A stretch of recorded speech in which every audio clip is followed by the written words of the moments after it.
कोशिशें सफलता के लिए हों हमारी, और सफलता को पाकर हमारे मन में जो खुशी हो वो अगली सफलता के लिए प्रोत्साहन बने, हमारा बल बने।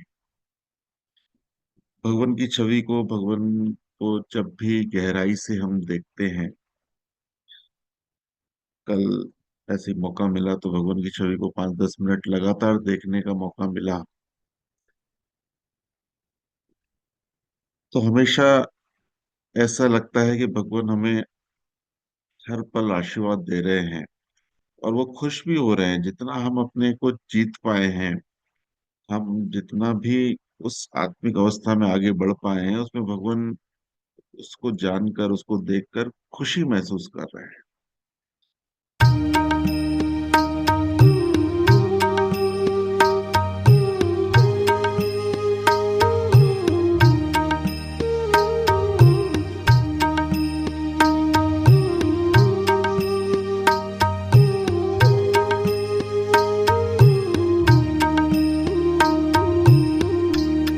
जीवन ज्योति के तुम सूरज देवो, ज्योति देवो जीवन।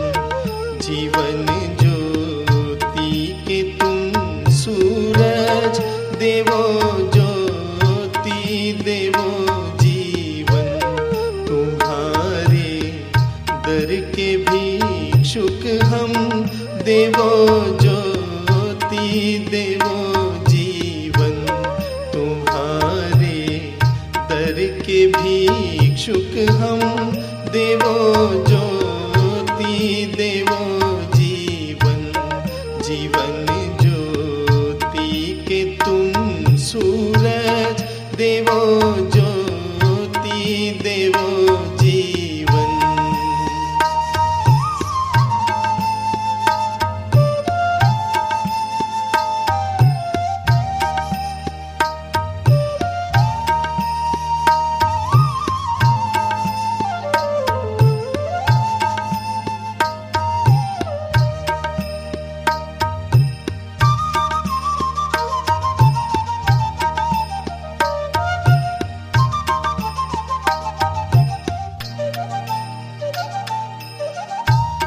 तुम्हारी ज्योति से हमरा अंधेरा दूर हो सारा। तुम्हारी ज्योति से हमरा अंधेरा दूर हो सारा। जीवन की राह देखे हम देवो, ज्योति देवो जीवन। जीवन की राह देखे हम देवो, ज्योति देवो जीवन। जीवन ज्योति के तुम सूरज देवो, ज्योति देवो जीवन।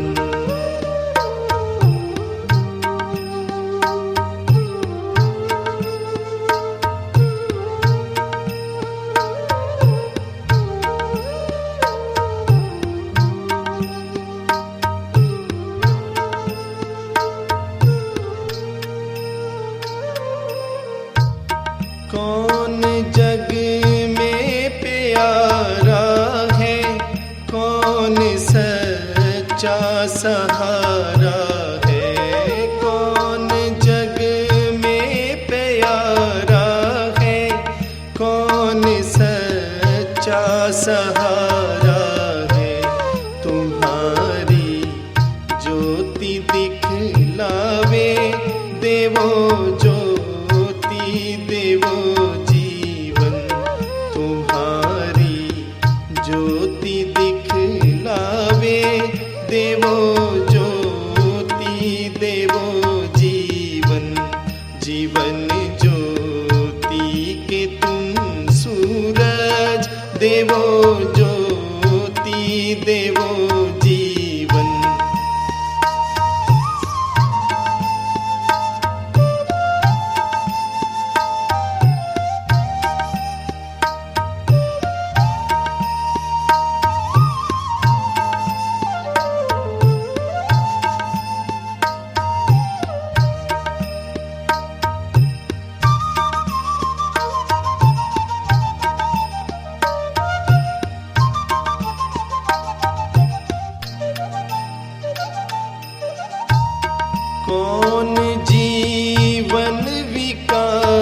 विकासक है, कौन जीवन का नाशक है, कौन जीवन विकासक है, कौन जीवन का नाशक है। कृपा करके दिखाओ तुम, देवो ज्योति देवो जीवन। कृपा करके दिखाओ तुम, देवो ज्योति देवो जीवन। जीवन ज्योति के तुम सूरज, देवो ज्योति देवो जीवन।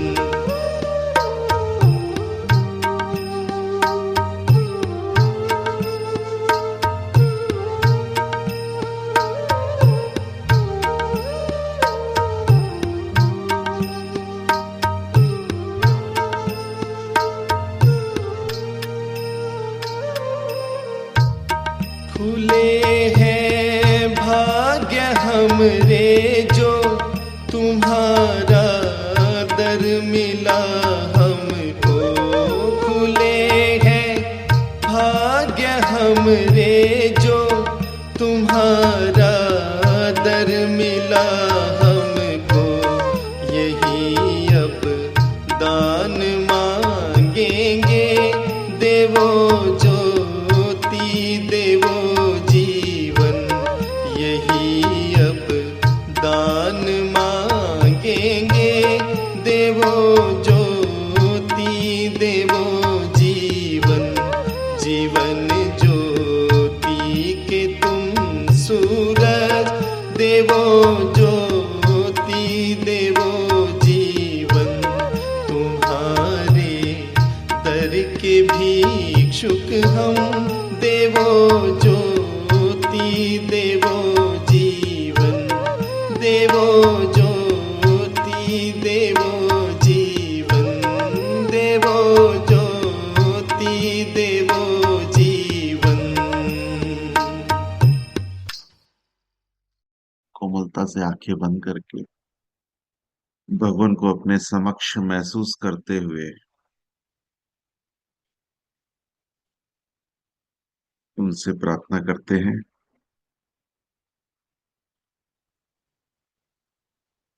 आज जो हमें मौका मिला है, जो हम सब सुनने की अवस्था में बैठे हैं, कुछ जानने की अवस्था में बैठे हैं, अपने जीवनों को और बेहतर करने के लिए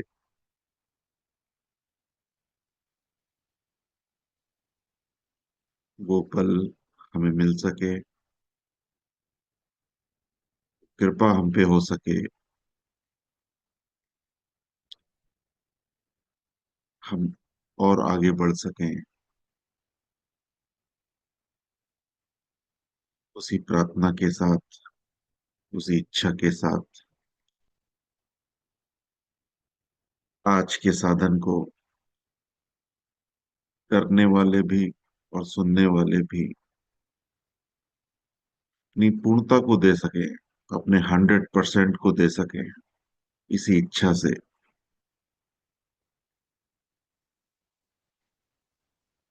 आज का साधन शुरू करते हैं। शुभ। कल बात चिंतन में आ रही थी 100% की, कि हम जीवन में 100% हमेशा करने के प्रयास में रहते हैं, लेकिन वो कितने प्रतिशत हो पाता है और क्यों नहीं हो पाता, इस पे विचार चल रहा था। कि जब भी किसी विषय में हम कुशल हो जाते हैं,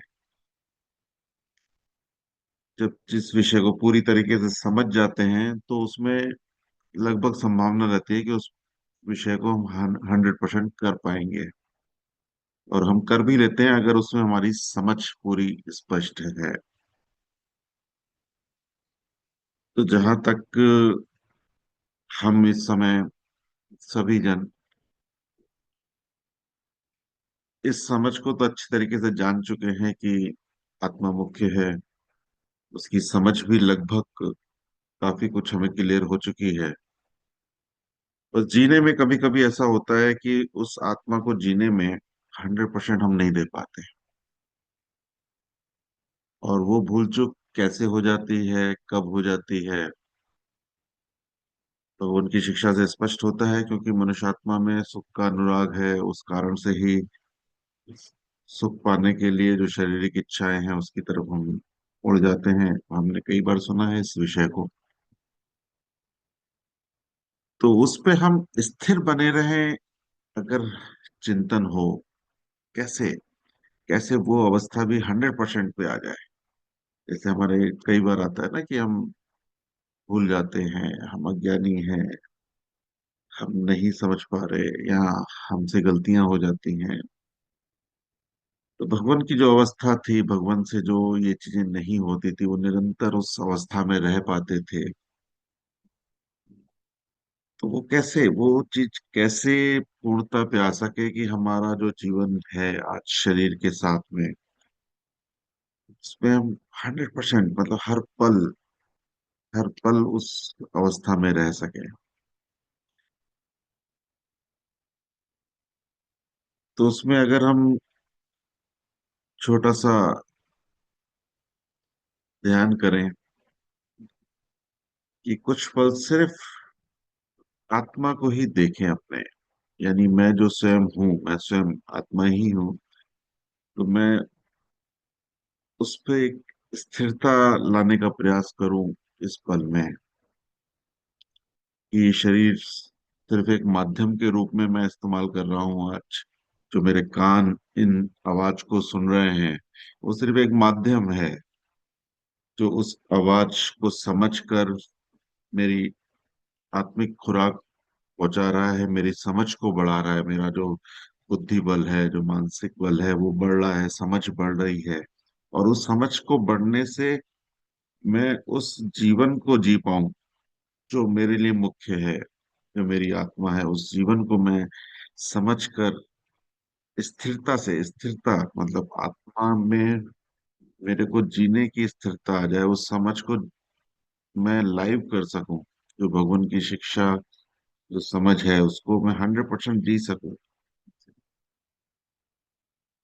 इसके प्रयास में मेरे को सिर्फ ये ध्यान रखना है कि कब कब मैं भटकता हूँ, किन किन बातों में मैं वापस अपने निम्न भावों को पोषित कर देता हूँ, अपने स्वार्थ, अनुराग, स्वार्थ को, जितनी भी लोग उनकी शिक्षा में वो बातें हैं जो मेरी आत्मा के बल को घटाती हैं, उनमें कब कब मैं आ जाता हूँ। इस पे जब हम गहराई से विचार करें, तो हम पकड़ पाए कि हाँ, ये कमजोर पॉइंट्स अभी कमजोर हैं। जैसे पिछले दिनों भी हम जब अंतर को पढ़ रहे थे, तो उसमें हमें मालूम पड़ रहा था कि हमारे अंदर जो निम्न भाव हैं वो भी कहीं ना कहीं अनजाने में अपनी पूर्ति कर लेते हैं अपने को। किसी भी उच्च भाव के साथ में वो भी अपनी पोषक, अपने आहार को पा लेते हैं। वो सब हमारे अंदर हैं। उन्हीं को बस हमें पकड़ना है, उन्हीं को देखना है कि कौन से ऐसे निम्न भाव हैं जो बार बार अपने को खुराक पाकर हमारे में स्थिर बने रहते हैं। और अगर एक बार इसको हम पकड़कर, समझकर, बार बार इसमें जीने का प्रयास करेंगे, तो ऐसा लगता है कि हम इस पे विजय पा सकते हैं। हम उस 100% को जी पाएंगे जो आत्मा चाहती है, जो भगवान चाहते हैं कि हम उस अवस्था में निरंतर बने रहें, हमारा विश्वास बना रहे। हमारा विश्वास भी हिलता है कि हम ऐसा कर पाएंगे कि नहीं कर पाएंगे। ये विश्वास हिलने के कारण भी हम उसमें स्थिर नहीं रह पाते, क्योंकि जो उच्च दुख है उसको हम दुख समझ लेते हैं। मेरे को ऐसा भी अनुभव होता है कि कभी कभी जो उच्च दुख हम पा रहे हैं, तो उसको भी हम दुख समझ लेते हैं, तो फिर हमारा संतुलन बिगड़ जाता है।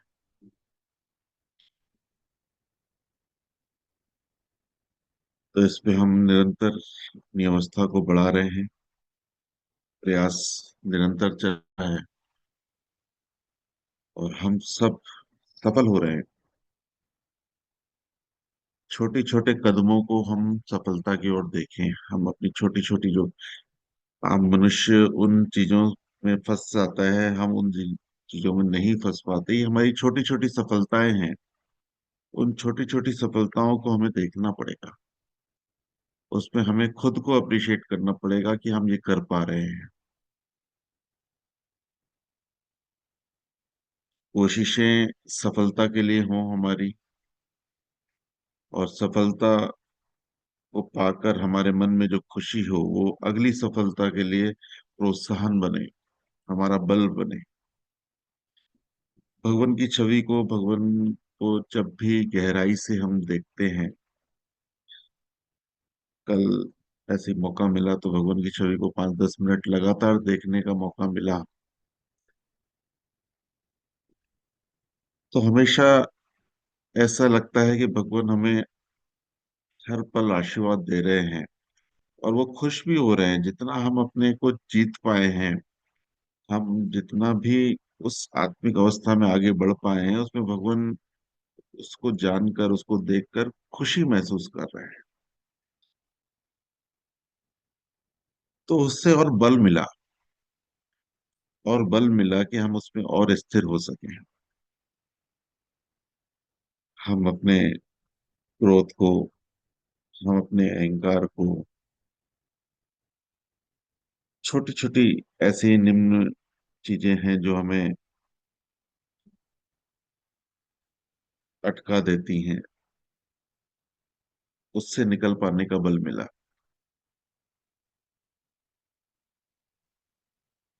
तो वाकई हम सबकी के लिए खुशी का विषय है कि ये छोटे छोटे कदम हम दैनिक जीवन में ले रहे हैं और सहायक बन रहे हैं अपने परिवार के लिए, अपने समाज के लिए। उनको शुभकामनाएं देने के लिए बीच में सुरेश मैन जी और श्रीमान अशोक खुराना जी का जो भोपाल भ्रमण हुआ, उसमें मैंने महसूस किया कि वो बोलते तो हैं कि हम अधूरे हैं, लेकिन वो बोलने में ही आता है, लेकिन उनकी क्रियाओं से, उनके बातों से, और इस प्रकार के भाव उनके समाज के प्रति निकलते हैं कि वाकई ये अवस्था नॉर्मल नहीं है। वाकई भगवान ने कुछ ही सालों में क्या से क्या बना दिया है किसी के जीवन को, जो समाज के लिए इतना हितकारी हो रहे हैं। वो स्वयं तो नहीं देख रहे हैं अपने आप को, लेकिन जो भी बाहर से उनको देख रहा है तो महसूस कर पाता है कि उनको जो अवस्थाएं हैं, जो इंसान की कमियां हैं जो आम समाज में दिखती हैं, वो उनमें तो रही नहीं, लेकिन वो भी दूसरे की कमी को भी हटाने का प्रयास उनका निरंतर रहा है। चाहे वो रास्ते का रस्सी पड़ा होना, या सड़क के कोने में छोटे से पेड़ जो निकल आते हैं उनको, मतलब कहीं ना कहीं जितना संभव है उनके माध्यम से वो प्रयास करते हैं कि ये बदले, बदल जाए।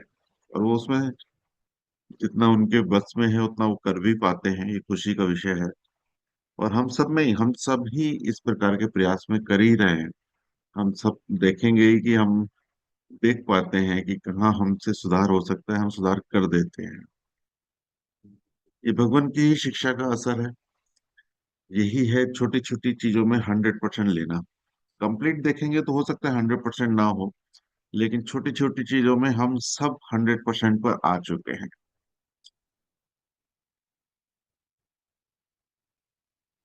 तो अभी कुछ दिन पहले दोपहर के साधन में वो एक चर्चा आ रही थी, अधिकारी आत्मा वाली। तब श्रीमान जी के माध्यम से आया था कि सद्धर्म सार में उसकी व्याख्या लिखी हुई है। तो उस समय प्रश्न भी आया था कि हम में से कौन अधिकारी है, कौन अधिकारी है। तो श्रीमान जी ने भी बताया था, इससे पहले भी ये पढ़ना हुआ था कि इसमें भी श्रेणियां हैं। तो एक बार उसको हम पढ़ते हैं दोबारा, तो हम अपनी अवस्था को हमेशा चेक करें, क्योंकि हम बढ़ रहे हैं, हम अनधिकारी से निकले हैं। हम सब अनधिकारी से निकले हैं, लेकिन अधिकारी की उच्चतम श्रेणी की तरफ आगे बढ़ते जा रहे हैं। तो उसमें जो जो पॉइंट्स लिखे हैं उसको दोबारा सुन के पढ़कर हम सब क्या महसूस कर रहे हैं, हम किस अवस्था से किस अवस्था की तरफ जा रहे हैं, हम सब अगर अपने ग्राफ को बनाएंगे तो हमें दिखेगा कि हम किस जगह अभी हैं और क्या आगे और संभावनाएं हैं। तो मैं उसको पढ़ता हूँ एक बार, तो सभी गौर करें उस पे, उनके शब्दों पर। अधिकारी आत्मा, परिभाषा एवं श्रेणियां। पहला, अधिकारी आत्मा वे मनुष्य आत्मा हैं जिनमें देव प्रभाव प्रवेश कर सकते हैं और उनमें शुभ परिवर्तन उत्पन्न कर सकते हैं। ये जो जो जीवन में शुभ परिवर्तन हम सबके जीवन में आया है ना, ये कोई छोटी चीज नहीं है, ये बहुत बड़ी चीज हमें भगवान ने दी है। जो भी शुभ परिवर्तन हम में आया है, तो वाकई उसके लिए बार बार धन्यवाद निकलता है कि हम सब पर भगवान का बहुत बड़ा उपकार है। ये दिशा दे सके, वो ये ज्ञान हम तक पहुंचा सके, और हम उसको जी पा रहे हैं, ये हम सब के लिए एक विशेष पल है।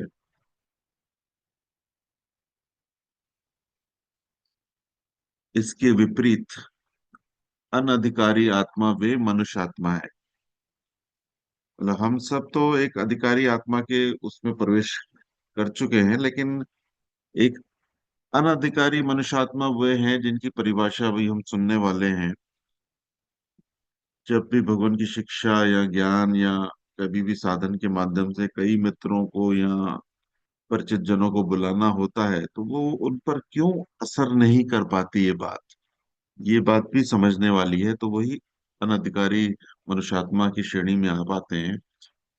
तो वो जो अहम के दासत्व के कारण अपनी प्रशंसा के भिन्न किसी और की सच्ची प्रशंसा को सुनकर भी कष्ट बोध करते हों, जो अपने मत व विचारों, अपनी बुराई व हीनता में इतने पक्षपाती हों कि अपने विरुद्ध सुनने को तैयार ना हो। इसका जो पहला पॉइंट है कि जो अहम के दासत्व के कारण अपना हमारा अहंकार हमें खुद दास बनाए रखता है। अपनी प्रशंसा के अलावा दूसरे की प्रशंसा ना सुनना, और किसी दूसरे की प्रशंसा सुन भी ली तो उसमें कष्ट का बोध करना। अपने मत और विचारों, अपनी बुराई हीनता, मतलब जो भी आपका मत है, सही है गलत है, उस पे आप खुद चिंतन नहीं कर रहे हैं, लेकिन उसका विरोध आप सह नहीं पा रहे हो। तो ये एक जो मनुष्य में हम देखते ही हैं, काफी झगड़े वगैरह, छोटे झगड़े बड़े झगड़े इसी कारण से चल रहे हैं कि वो अपने अहंकार को का दास बना हुआ है, और जो उसने सोच लिया वही सच समझता है, उसके खिलाफ कुछ सुनना नहीं चाहता। वो चाहे बच्चों को भी ले लें, आप बचपन में भी देखें, बच्चों में भी जिद्दपन आ जाता है, उसमें भी एक अहंकार डेवलप हो जाता है। तो ये धीरे धीरे बढ़ता जाता है, तो वो अनधिकारी मनुष्य होता जाता है। सेकंड पॉइंट, जो अपने व अपने किसी प्रियजन के विरुद्ध किसी से कुछ सुनकर उसे शत्रु के रूप में देखते हो और घृणा से भर जाते हो, और उसका सच्चा गुण भी स्वीकार ना करते हो। जो अपने और अपने किसी प्रियजन के विरुद्ध किसी से कुछ सुनकर, यानी कभी हमारे लिए कोई कुछ बोल रहा है या हमारे परिवारजन के लिए किसी कुछ बोल रहा है, तो उसके विरुद्ध में कोई बोल रहा है, तो उसको हम एक तो शत्रु के रूप में देखते हैं और घृणा से भर जाते हैं। जबकि सामने वाले में कोई गुण ऐसे हो सकते हैं जिसके कारण वो हमें या हमारे किसी प्रियजन में वो कमी देख रहा है, उसके लिए वो बात बता रहा है, लेकिन उसके उस गुण को ना देखे, उसको अनदेखा कर दे और उसका शत्रु बन जाए, तो ऐसा जो भी जन है वो अनधिकारी है। वो लाख भगवान की शिक्षा समझ ले, लेकिन जब तक ये चीज उसके जीवन में है तब तक वो अधिकारी के पक्ष में आ ही नहीं पाएगा। तो ये चीजें वाकई आम इंसान को समझने की जरूरत है कि उसके विकास में बाधाएं हैं ये सब, ये चीजें। तीसरा, जो दूसरे जो दूसरों के सच्चे और झूठे अवगुणों को जानने व सुनने में सदा आकांक्षी रहते हों और इस प्रकार अपने घमंड भाव को तृप्त करके सुखी होते हों। अभी कुछ दिन पहले साधना में बात चल रही थी ना कि एक चुगली चुगली का गेम होता है। आजकल बहुत चलता है चुगली चुगली का, क्योंकि टाइम पास क्या है, चुगली चुगली टाइम पास हो गया है। जब भी दो जन होंगे, बात किसकी करेंगे, तीसरे की बात करेंगे। और तीसरे के भी गुणों की बात नहीं करेंगे, उसके अवगुणों की बात करेंगे। तो यहाँ बहुत ख्याल रखने वाली बात है वो। हालांकि मजा देता है लोगों को, समय भी पास होता है, लेकिन उसमें कितनी आत्मा की हानि है और कितनी हम अपनी अवस्था से नीचे आ जाते हैं। यानी हम अधिकारी मनुष्य हो सकते हैं, लेकिन सिर्फ हमारा ये स्वभाव चुगली का हमें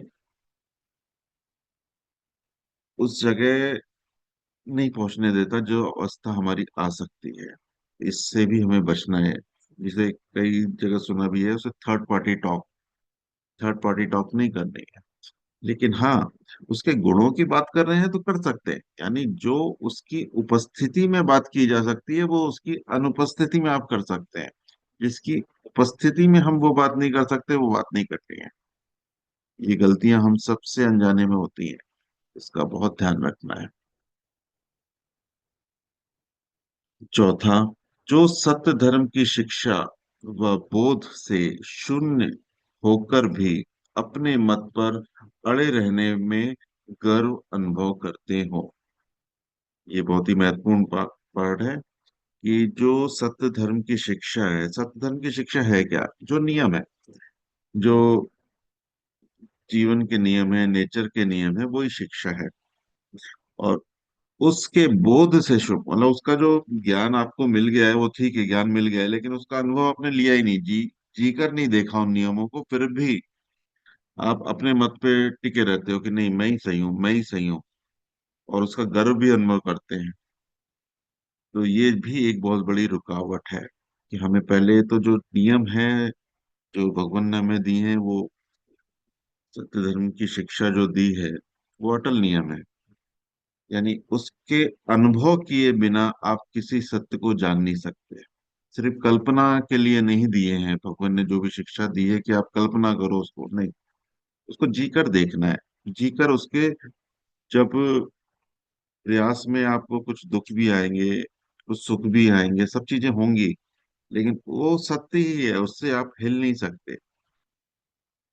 उसको तो आपको जीना ही पड़ेगा। अगर आप अपने आत्मिक विकास को पाना है, अगर उस उच्चतम तक पहुंचना है, तो उन नियमों को तो जानकर जीना ही पड़ेगा। आप सुख अनुराग के चक्कर में उन नियमों को छोड़ नहीं सकते। तो ये जो आज की तारीख में मिसिंग हो रहा है वो पॉइंट्स हैं। अगला पांचवा पॉइंट है, जो किसी सच्चे शिक्षक व गुरु से ज्योति पाने की कोई आकांक्षा ना रखते हो और अपने आप को ही शिक्षक व गुरु मानते। कई बार होता है, जब इन बातों को हम समाज में किसी को बताते हैं कि हमारे गुरु जी ऐसा है तो ऐसा है, तो सब के शब्द में एक ही चीज आती है, प्रैक्टिकल नहीं है। तो क्योंकि हमारी जीवन शैली इतने समय से बिगड़ी हुई है, इतने समय से बिगड़ी हुई है कि वो एक चलन बन चुका है। कहते हैं ना, समाज जिस दिशा में चल रहा है हम भी उसी दिशा में भेड़ चाल की तरह चलते जाते हैं बस। तो जब भी कोई ऐसी विशेष चीज मिलती है किसी को, जैसे कांच के बहुत सारे टुकड़े बिखरे हो ना, उसमें एक हीरा भी कोई हो तो उसे भी आदमी कांच में ही गिन लेता है। तो इतनी कीमती चीज जब भगवान की शिक्षा के रूप में मिलती है, जब उसको हम किसी को बताने का प्रयास करते हैं या खुद जीने का प्रयास करते हैं, और जब हमारे आसपास के जन उसको देखते हैं, तो प्रैक्टिकल नहीं है, ये तो गलत कर रहे हो, ऐसा नहीं करना चाहिए। जबकि वो हमारे आत्मा के हित के लिए होता है। तो इन चीजों में भी बहुत बड़ी रुकावट है। जो अनधिकारी जन किसी भी ऐसी सच्ची शिक्षा को जानने के लिए तैयार नहीं होता, उसे शिक्षक के रूप में उससे कुछ हमें मिल सकता है उसको मानने को तैयार नहीं होता। छठी बात, जो अपनी उपयुक्त सारी दशा को सुंदर व सराहनीय रूप में देखते हो। मतलब ये सब जितनी भी बातें हमने सुनी हैं उसको वो जी भी रहा है और उसको बहुत ही सुंदर रूप में देख रहा है वो अपने जीवन में, नहीं यही मेरे लिए बेस्ट है, जो भी है यही है। तो वो भी एक अनधिकारी जन का ही कार्य है। और अंतिम पॉइंट, जो नीच सुखों व घृणाओं को सुखदाता जानकर उ, उनकी तृप्ति के साधन में ही अपना सच्चा लाभ जानते और अनुभव करते हो। जो नीच सुखों और घृणाओं को सुखदाता जानकर, यानी इसको अगर समझना है तो हमें अपने पुराने जीवन को देखना होगा। जब हम भगवान की शिक्षा को नहीं जाना था तो किस प्रकार की हम जीवन को जी रहे थे और उसी को सब कुछ समझते थे। तो वो कौन से पल थे, कैसी समझ हमारी बढ़ी, धीरे धीरे उन बातों को हमने समझा। और आज जिस सुंदर अनुभव में हम जी रहे हैं, ऐसा लगता है जैसे एक फुलवारी है उसमें हम जी रहे हैं। पूरा दिन भर ऐसा लगता है कि उच्च भावों की जो एक ललक मन में बनी रहती है कि कहाँ कुछ सेवा का मौका मिल जाए, कहाँ किसी के लिए हीलिंग हो जाए। मतलब एक अलग ऊर्जा के रूप में हम चल रहे हैं। वो सब भगवान की कृपा से ही है। लेकिन अनधिकारी जो जन हैं आज वो उस अवस्था को समझ ही नहीं सकते, क्योंकि वो उसी को ही सब कुछ समझकर उसी के साधन कर रहे हैं। जीवन साधनों से ही चल रहा है, कुछ उच्च भावों के साथ चल रहा है, कुछ निम्न भावों के साथ चल रहा है। जो भी हम 24 घंटे जी रहे हैं, कोई भी जी रहा है, वो साधन ही है उसका। जो सीखा उसने, जो समझा उसको जी रहा है, और उसका वो आनंदमय बना रहा है। भले वो उसको आत्मिक रूप से दुख दे या आने वाली अवस्थाएं उसकी उचित ना हो, आत्मिक अवस्था, लेकिन फिर भी वो जी रहा है उसमें। तो वही अज्ञानता की अवस्था है, वही अनधिकारी जन की अवस्था है। ऐसे अनधिकारी हृदय में देव प्रभाव प्रवेश नहीं कर सकते और उसमें शुभ परिवर्तन उत्पन्न नहीं कर सकते हैं। तो ये जो स्वभाव हमने बताया है, तो ये स्वभाव में लोगों को मालूम भी नहीं है। मतलब वो इस अवस्था में है कि उसमें कोई भी उच्च बात, कोई भी देव प्रभाव, यानी जो उसकी आत्मा की उच्चतम अवस्था तक उसको पहुंचा सकते हैं, वो प्रभाव उसके अंदर संभावना ही खत्म हो जाती है, क्योंकि ये सब रुकावट है। ये सब वो दरवाजे हैं जो हमने बंद करके रखे हैं, और मैं उस बंद कान में बैठा हूं और बोल रहा हूँ कि यही बस दुनिया है मेरी। इसलिए जो बाहर की सुंदरता है, बाहर की जो खुशबू है, बाहर का जो वातावरण है, वो हम तक पहुंच ही नहीं पा रहा है। बेप्रभाव क्या है? वो वातावरण है। वो उच्चतम अवस्था का वातावरण है जिस प्रभाव में हम रहकर अपने जीवन को सुखद महसूस कर रहे हैं। लेकिन वो देखा ही नहीं ना, हमने हमने देखा ही नहीं, तो हम उसी को सब कुछ समझे हुए हैं। अनधिकारी जन की बात कर रहा हूँ कि उसी को समझे हुए हैं सब कुछ, कि हाँ यही एक तो जीवन है। क्योंकि मैक्सिमम उसी दिशा में दिख रहे हैं लोग, तो इसलिए और उसकी अवेयरनेस नहीं जाग रही है। हम आगे जानते हैं कि अधिकारी आत्माओं की अलग अलग श्रेणियां क्या हैं। ये तो अनधिकारी को हमने जान लिया। अधिकारी आत्माओं की अलग अलग श्रेणियां क्या हैं? अधिकारी आत्मा की पहली श्रेणी, वे वह जन आते हैं जिनमें अहम का दासत्व उपयुक्त अनधिकारी जन की अपेक्षा कुछ कम होता है। यानी इसकी जो पहली श्रेणी की हम बात कर रहे हैं उसमें भी अहम का दासत्व तो होता है, लेकिन उस श्रेणी से कम होता है। थोड़ा सा कम होने में देखिए कैसे शिफ्टिंग आ गई। थोड़ा सा भी आपका अहंकार कम हुआ किसी भी अनधिकारी जन का, जैसे ही कम हुआ तो वो पहली श्रेणी में आ जाता है, यानी वो अधिकारी के गेट में इंटर कर लेता है, जैसे कि उसने अपने बंद दरवाजे में छोटी सी खिड़की खोल ली हो।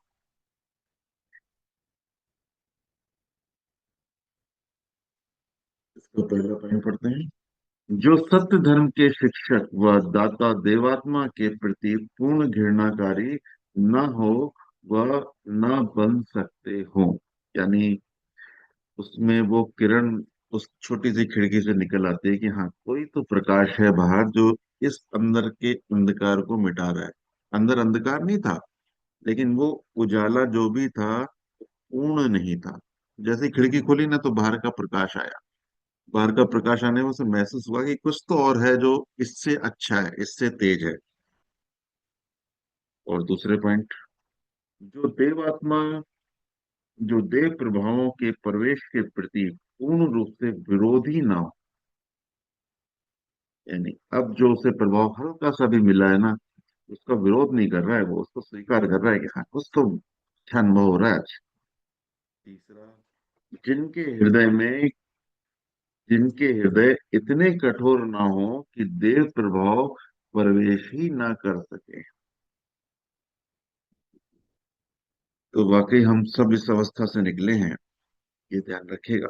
हम सब, कि कुछ समय कुछ बातें अच्छी लगती थी, कुछ तकलीफ भी देती थी, कि कुछ हमारे शौक खत्म हो रहे थे, कुछ हमारी आदतें कम हो रही थी। तो कुछ पल तो लगता है ना, पुरानी आदतें जब एकदम से हटती हैं तो लगता है कि यार नहीं। तो कुछ कुछ उसे अच्छा लगने लगा वो। अगला पॉइंट, जिन्हें ऐसे जिन्हें ऐसा सुयोग भी प्राप्त हो कि किसी अंश में देव ज्योति लाभ कर सके। देव ज्योति का लाभ कर सके यानी अपनी कुछ छोटी छोटी उसे कमियां दिखने लगी, उसका लाभ मिलने लगा। पहले तो देव प्रभाव मिले उसे थोड़े से, उस देव प्रभाव का जैसे ही प्रवेश हुआ तो थोड़ा सा देव ज्योति का भी बल मिला। देव ज्योति का भी प्रकाश में वो देख सका कि हाँ, यहाँ मैं गलत हूँ। तभी तो व्यवहार बदलता है ना, जब आदमी अपनी कमियां देखना शुरू करता है तो उसके जीवन में व्यवहार बदलना चालू होता है, और व्यवहार बदलते ही धीरे धीरे सारी चीजें बदलना शुरू हो जाती हैं। अगला पॉइंट, जो अपने आत्मा के संबंध में किसी भ्रामक व पतनकारी अवस्था को प्रकट रूप से देख सके, वही जो बात मैं कर रहा था। अगला पॉइंट, जिनके हृदय में किसी अंश तक देव तेज पहुंचकर उनमें उनकी ऐसी भ्रामक और अहित मूलक क्रिया के प्रति इतना विकर्षण पैदा कर सके कि वह उससे उद्धार पा सके और शुभ परिवर्तन लाभ कर सके। यानी उसका जो उसका बेनिफिट है ना, वो बेनिफिट उसको मिलना चालू हो जाता है। उसकी कुछ ऐसी गतियां जो कि अभी तक तो उसमें चिपका हुआ था वो, कि नहीं मैं ही सही हूँ, तो उसमें वो अपने को जहां स्वीकार करता है, हाँ, इन इन पॉइंट्स में मैं गलत हूं। हम सभी चिंतन करें, हम सभी लिखें कि मैं जो भी सोचता हूँ, या मैं खुद लिखूंगा कि उसमें क्या मैं 100% मेरा मत जो है वो सही है क्या। अगर मेरे को खुद स्वयं के चिंतन से समझ में आता है कि उसमें मेरा जो मत है 100% सही नहीं है, तो फिर दूसरे के मत के आधार पर या शिक्षा के आधार पर उसको हमें परिवर्तन करना चाहिए। और यही शुभ परिवर्तन है। हम जब जिन मतों को अपने को चिंतन करते हैं और देखते हैं कि हाँ, ये गलत है, तो उसमें जो परिवर्तन करते हैं वही शुभ परिवर्तन है।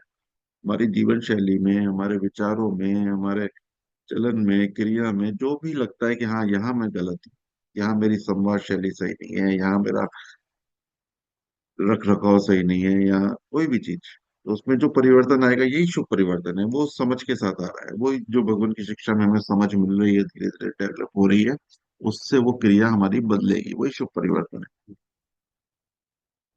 आगे पढ़ते हैं। ऐसे सौभाग्यवान अधिकारी हृदय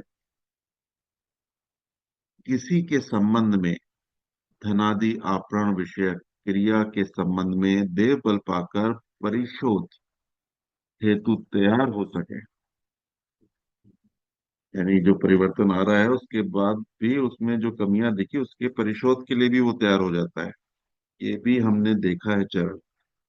कई ऐसे जीवनियां पढ़ते हैं, कुछ हमारे जीवन से भी निकल के आती हैं, जिसमें हमने अपनी गलतियों को पकड़ा और उसका परिशोध भी किया। यथेष्ट देवबल पाकर हानि परिशोध भी कर सकेंगे, और वह अपने हृदय को उस पाप से पवित्र कर सकेंगे। ये जो देव प्रभाव, फिर देव ज्योति, फिर देव की समझ, उससे जो देव बल मिल रहा है ना, इसमें फिर हम वो परिशोध जो करते हैं ना, उसमें हमें सुख मिलता है कि हम उस गति से निकल पाए, प्लस उस जो पुरानी घटनाएं हुई थी उसमें भी परिशोध करके हम अपने को उस काबिल बना पाए कि हम अपनी आत्मा की मैल को धो पाए। इसके आगे, यदि वे उपयुक्त शुभ परिवर्तन के लाने वाले देव प्रभावों के दाता देवात्मा की अपने अन्य संबंधियों की तुलना में श्रेष्ठता व अद्वितीयता को देखने की योग्यता रखते होंगे, तो उन्हें देवात्मा के लिए सच्चा सम्मान व श्रद्धा भी पैदा हो जाएगी। तो ये सब जो जो क्रम चल रहा है, ये पहली श्रेणी वाला, उसमें धीरे धीरे क्या बढ़ रहा है, हमारा भगवान देवात्मा के प्रति सम्मान और श्रद्धा पैदा हो रही है। और ये आती है विश्वास से, जो उनकी शिक्षा का थोड़ा थोड़ा प्रभाव मिल रहा है ना, उससे हमारा विश्वास बढ़ रहा है कि हाँ, ये बात तो सही है। और वो जब अनुभव हमारा उस दिशा में बढ़ता है, तो हमारे लिए सच्चा सम्मान और श्रद्धा पैदा होती है, तो उस चीज को हम और जानने का प्रयास करते हैं। यानी फिर हम क्या आ जाते हैं, दूसरी श्रेणी में आ जाते हैं, कि जब और प्रयास करेंगे तो दूसरी श्रेणी में आ गया। तो अब देखते हैं दूसरी श्रेणी में क्या।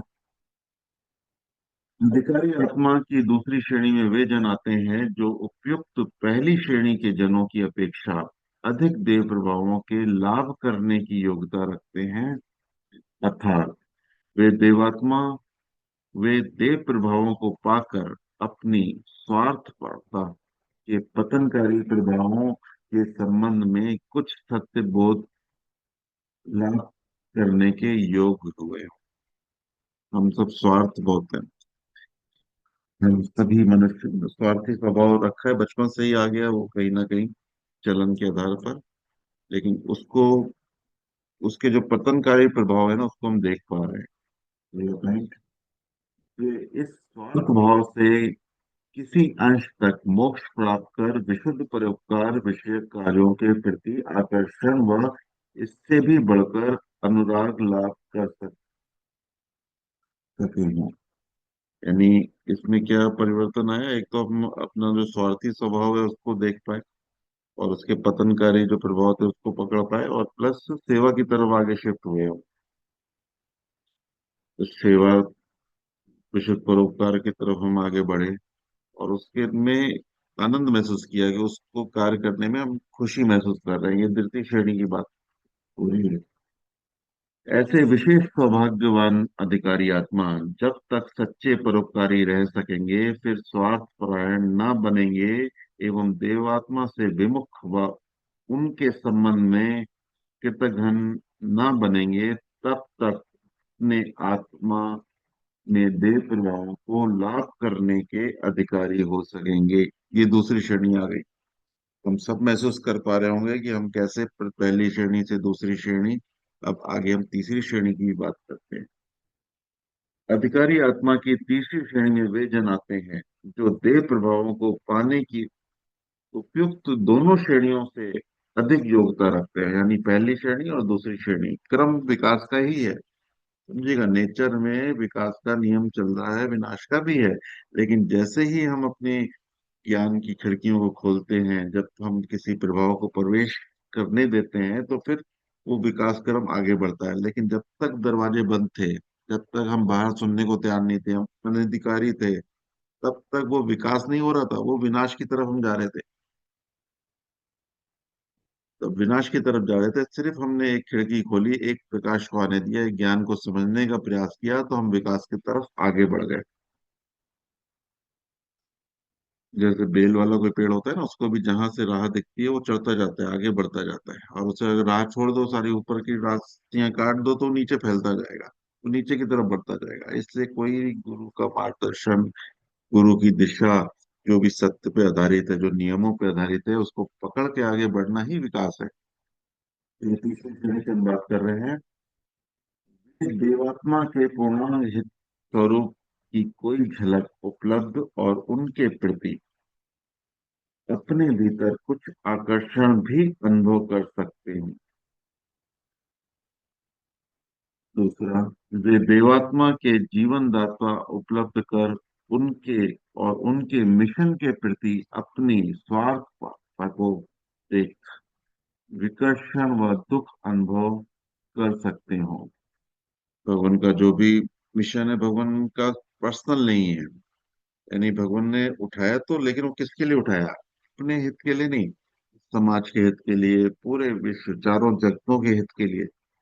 उस उस मिशन में हम अपना योगदान, यानी हम उसके प्रति किस प्रकार सहयोग कर सकते हैं, इसका अगर नहीं कर पा रहे हैं तो उसका दुख महसूस करें कि हाँ मैं नहीं कर पा रहा, या उस पे हम क्या कार्य कर सकते हैं। अगला पॉइंट, वे इस प्रकार देवात्मा के सच्चे कृतज्ञ बनने के योग्य हों। वे देवात्मा के देव रूप के संबंध में कभी विमुख न हो और न हो सकते हो। वे देवात्मा के सदा अटल विश्वासी व अटल श्रद्धावान रहते हों। ये अटल शब्द जो आया है ना, ये बहुत काम करता है। किसी भी सत्य शिक्षा या कोई भी ऐसा जो भगवान की वाणी में आया है, उसमें सत्यता की तो 100% गारंटी है कि वो सत्य है। और उसमें अगर हम उन पे अटल विश्वास रखते हैं तो उस नियम पे भी अटल विश्वास रख लेते हैं। और उस नियम पे अटल विश्वास रखते हुए हमारी क्रियाएं जो होती हैं वो वैसे ही रहती है, क्योंकि हमें उस पे अटल विश्वास है। जैसे कोई हम पानी पी रहे हैं ना, हम घर का जब पानी पीते हैं तो हमें कैसा अटल विश्वास होता है। और देने वाला अगर हमारा पारिवारिक है तो हम, जैसे माँ दे रही है, बहन दे रही है, बेटी दे रही है, बेटा दे रही है, तो विश्वास होता है तो हम तुरंत गिलास आता है और पी जाते हैं। और ऐसे ही राह चलते हम कहीं रुकते हैं तो 25 बार देखते हैं वो पानी साफ है कि नहीं है, आरओ का है कि नहीं है, किससे भरा है, क्या है, कुछ कचरा तो नहीं डला। 25 बार हमें देखना पड़ता है, क्योंकि हमें अटल विश्वास नहीं रहता। वैसे ही जीवन में जो भी नियम भगवान ने हमें दिए हैं, अगर हमारा भगवान पे अटल विश्वास है तो उनके बताए हुए नियमों को, बताए हुए रास्ते पर अटल विश्वास होता है, और हमें मालूम होता है इस रास्ते में बड़े बीच में कुछ गड्ढे आ जाए, लेकिन मंजिल स्पष्ट है। वह भले थोड़ी उबड़ खाबड़ हो, लेकिन मंजिल स्पष्ट है। वे अपने अहम अनुराग से इतने शून्य हों कि देव प्रभावों के प्रवेश में रुकावट डालने वाला कोई भाव ना रखते हों, वरन देव प्रभावों के आकांक्षी बनकर उनकी सच्ची आत्मिक पूजा के योग बन गए। बहुत ही गहरी बात है कि अपने अहम अनुराग से इतने शून्य हो गए हो। हमारा अहंकार वाकई बहुत बड़ी बात है, बहुत बड़ी बात है। उसको बार बार परखना है कि वो किस अवस्था में है। उसको बिल्कुल भी पोषण नहीं करना है, बिल्कुल शून्य, इतने शून्य कि देव प्रभावों के प्रवेश में रुकावट डालने वाला कोई भी भाव ना रखते। ये रुकावट डालने वाले भाव वहीं से, अहम से निकल के आ जाते हैं। वे उपयुक्त सच्ची आत्मिक पूजा के साधन के बिना अपना कोई दिन व्यतीत ना कर सकते हो। वे उपयुक्त सच्ची आत्मिक पूजा के साधन के बिना, आत्मिक पूजा का साधन सभी को करना है, ये ध्यान रखना है। ये हमारी जो आत्मिक पूजा है, यानी उसको ध्यान रखना है। और इस साधन को निष्ठा पूर्वक करके उसके फलों को अपने दैनिक जीवन में प्रदर्शित कर सकते हो। मतलब उनके जो फल है, जैसे एक पेड़ आता है ना, तो पेड़ की पूर्णता क्या होती है? उसमें फल आ गया, फल आ गया तो फल लोग खाते हैं। तो वैसे ही हमारा जीवन जिस शिक्षा को जी रहा है, समझ रहा है, उसके बाद उसका फल क्या हुआ? यानी हमारी क्रिया से जो भी हमारे आसपास के चारों जगत के लोग हैं वो सेटिस्फाइड हो, मतलब उसमें वनस्पति जन को भी खुशी हो कि मैं उनके बीच में हूँ, पशु जगत को भी खुशी हो कि मैं उनके बीच में हूँ, मनुष्य जगत को भी खुशी हो कि मैं उनके बीच में हूँ। ऐसे सौभाग्यवान अधिकारी जन ही देवात्मा के देव रूप के सच्चे अनुगत बनने व सत्य धर्म की शिक्षा के सच्चे प्रचारक बनने में के योग्य हैं। वाकई ये चीज को बार बार पढ़ना और फिर अपने जीवन को महसूस करना उसमें कि मैं अभी किस अवस्था में हूँ, क्योंकि बहुत ही आसान है। ये जो तीसरी अवस्था है उस जगह पहुंचना इतना आसान है। बस करना क्या है, थोड़ा और थोड़ा और आगे बढ़ते रहना है, रुकना नहीं है। और ये विकास का दौर चलता जाएगा, और आज एक दिन हम उस अवस्था में अपने को स्थिर पाएंगे। तो धन्यवाद। सबका शुभ हो। सभी को सद्देह की जाए। बहुत ही सुंदर भजनों के माध्यम से आज की शुरुआत हुई है, और हम सभी विशेष गुरुवार वाले सत्र में उपस्थित हैं।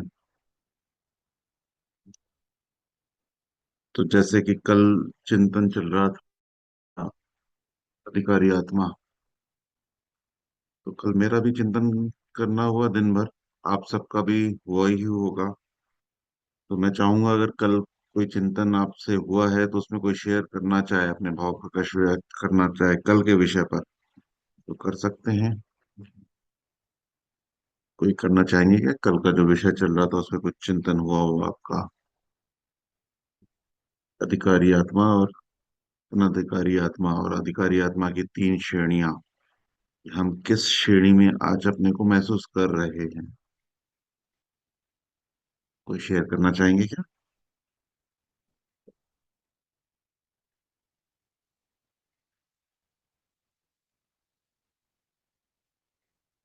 शुभ हो।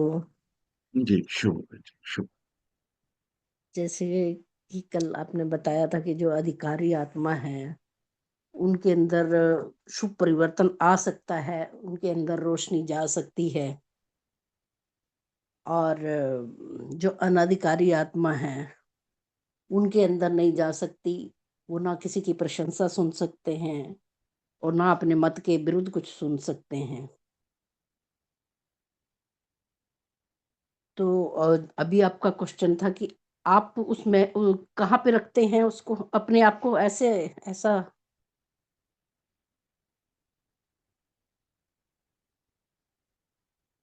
जी जी। ये मनुष्य आत्मा का मतलब समझिए एक क्रम है, तो हम उस क्रम में ही चल रहे थे। हम भी कहीं ना कहीं कभी ना कभी अनधिकारी थे, लेकिन धीरे धीरे उस पक्ष में हम आगे बढ़ते गए। हमने अपने ज्ञान को थोड़ा सा सोचा और एक लेवल बढ़ता गया आगे आगे। आज हम किस अवस्था में अपने को महसूस कर रहे हैं, और ये क्रम हम अपने जीवन में देख पा रहे हैं क्या?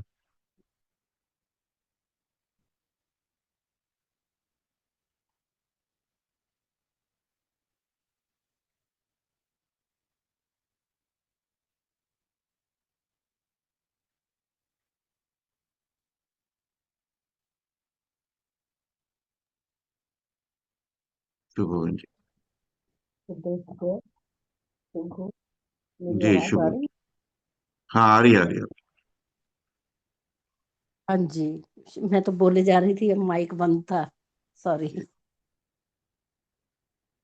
तो मैं ये कह रही थी कि जैसे बताया था कि आत्मा को जैसे अहंकार के दासत्व से हम कितना मुक्त कर पाते हैं।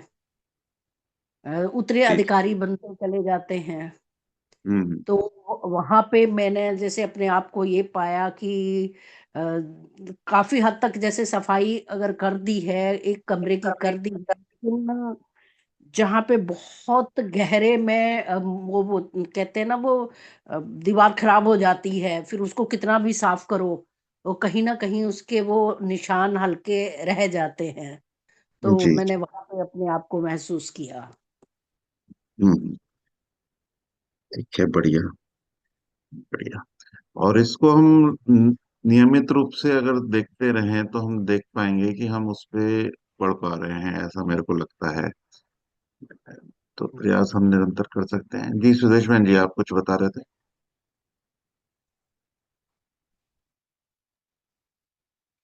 हाँ जी, तो मैं भी यही जी। बता रही थी। जैसे कि हमें पहले ये चीजें नजर नहीं आती थी, जैसे अहम है, या जैसे हमने किसी की क्या हानि की है, किसी को हमने क्या बोला है।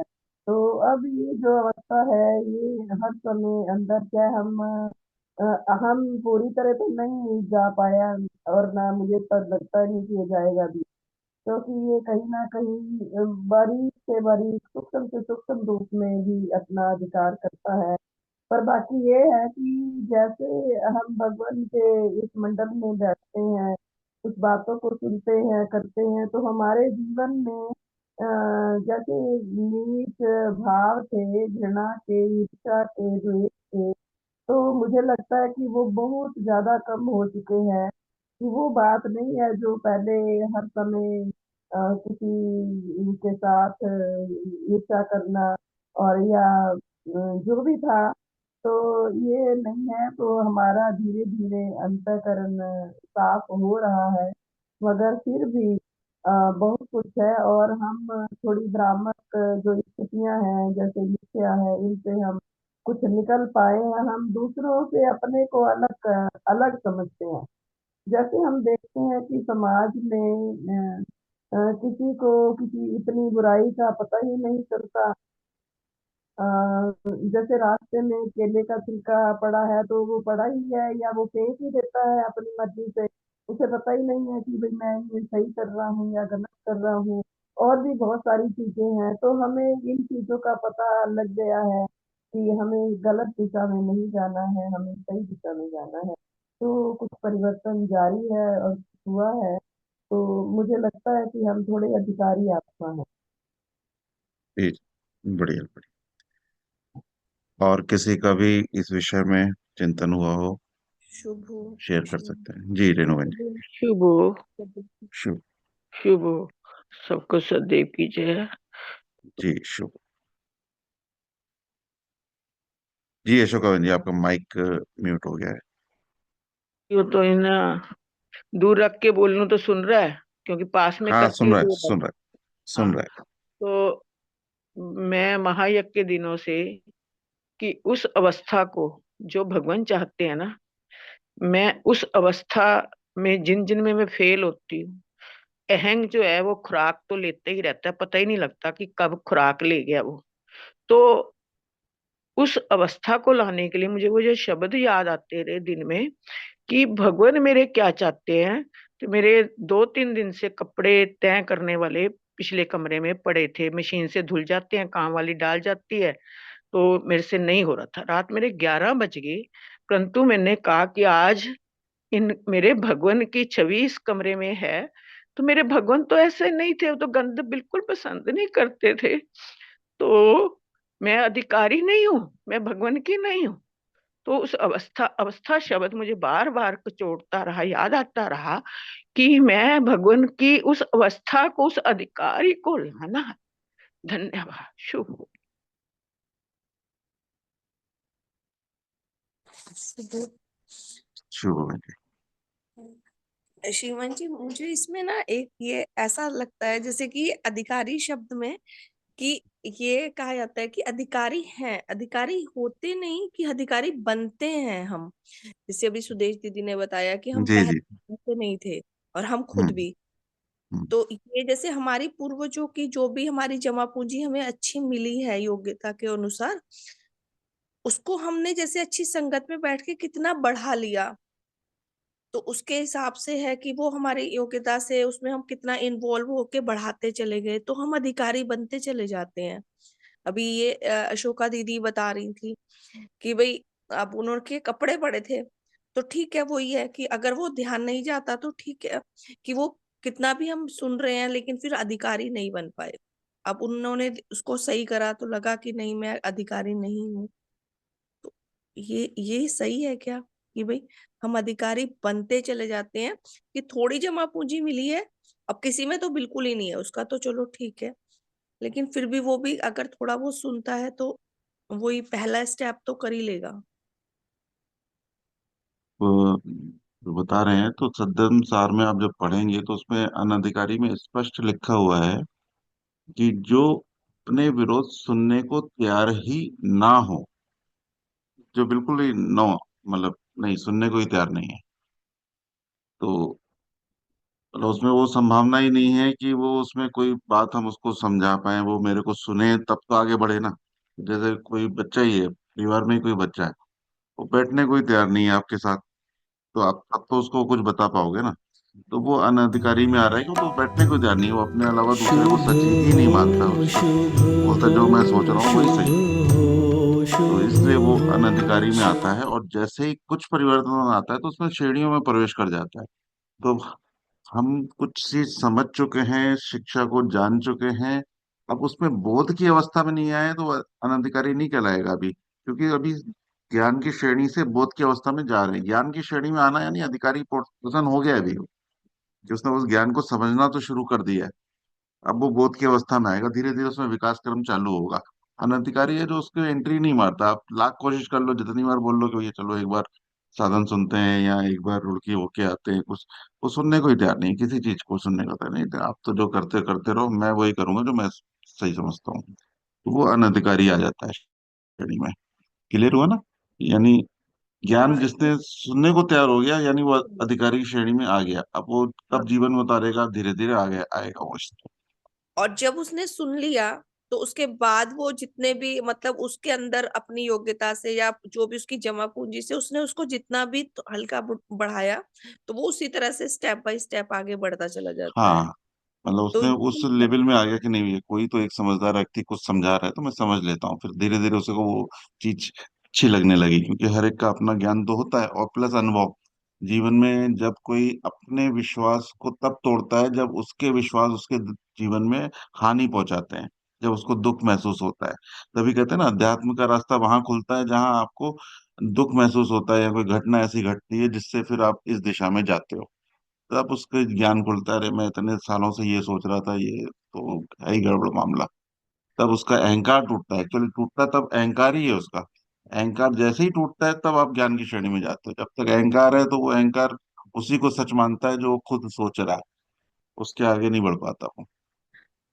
पर श्रीमान जी इसमें एक ये भी मन में आ रहा है मेरे कि अगर जैसे इसमें कि भाई हमने बोला कि भाई ये अधिकारी वाली बात, तो इसमें ऐसा भी नहीं है कि अगर कोई किसी और धर्म का है और उसमें बहुत अच्छे गुण हैं, उसको अपना ही धर्म अच्छा लग रहा है पर उसमें और चीजें हैं और वो हमारे को नहीं सुन रहा, कि उसको लगता है कि मैं अपने गुरु से अपने भगवान से दूर हो जाऊंगा जिसको वो मान रहा है, पर उसमें हम्म। मतलब बहुत अच्छी और चीजें हैं और बातें जी। बहुत अच्छी हैं, तो वो हम्म। फिर अधिकारी नहीं है।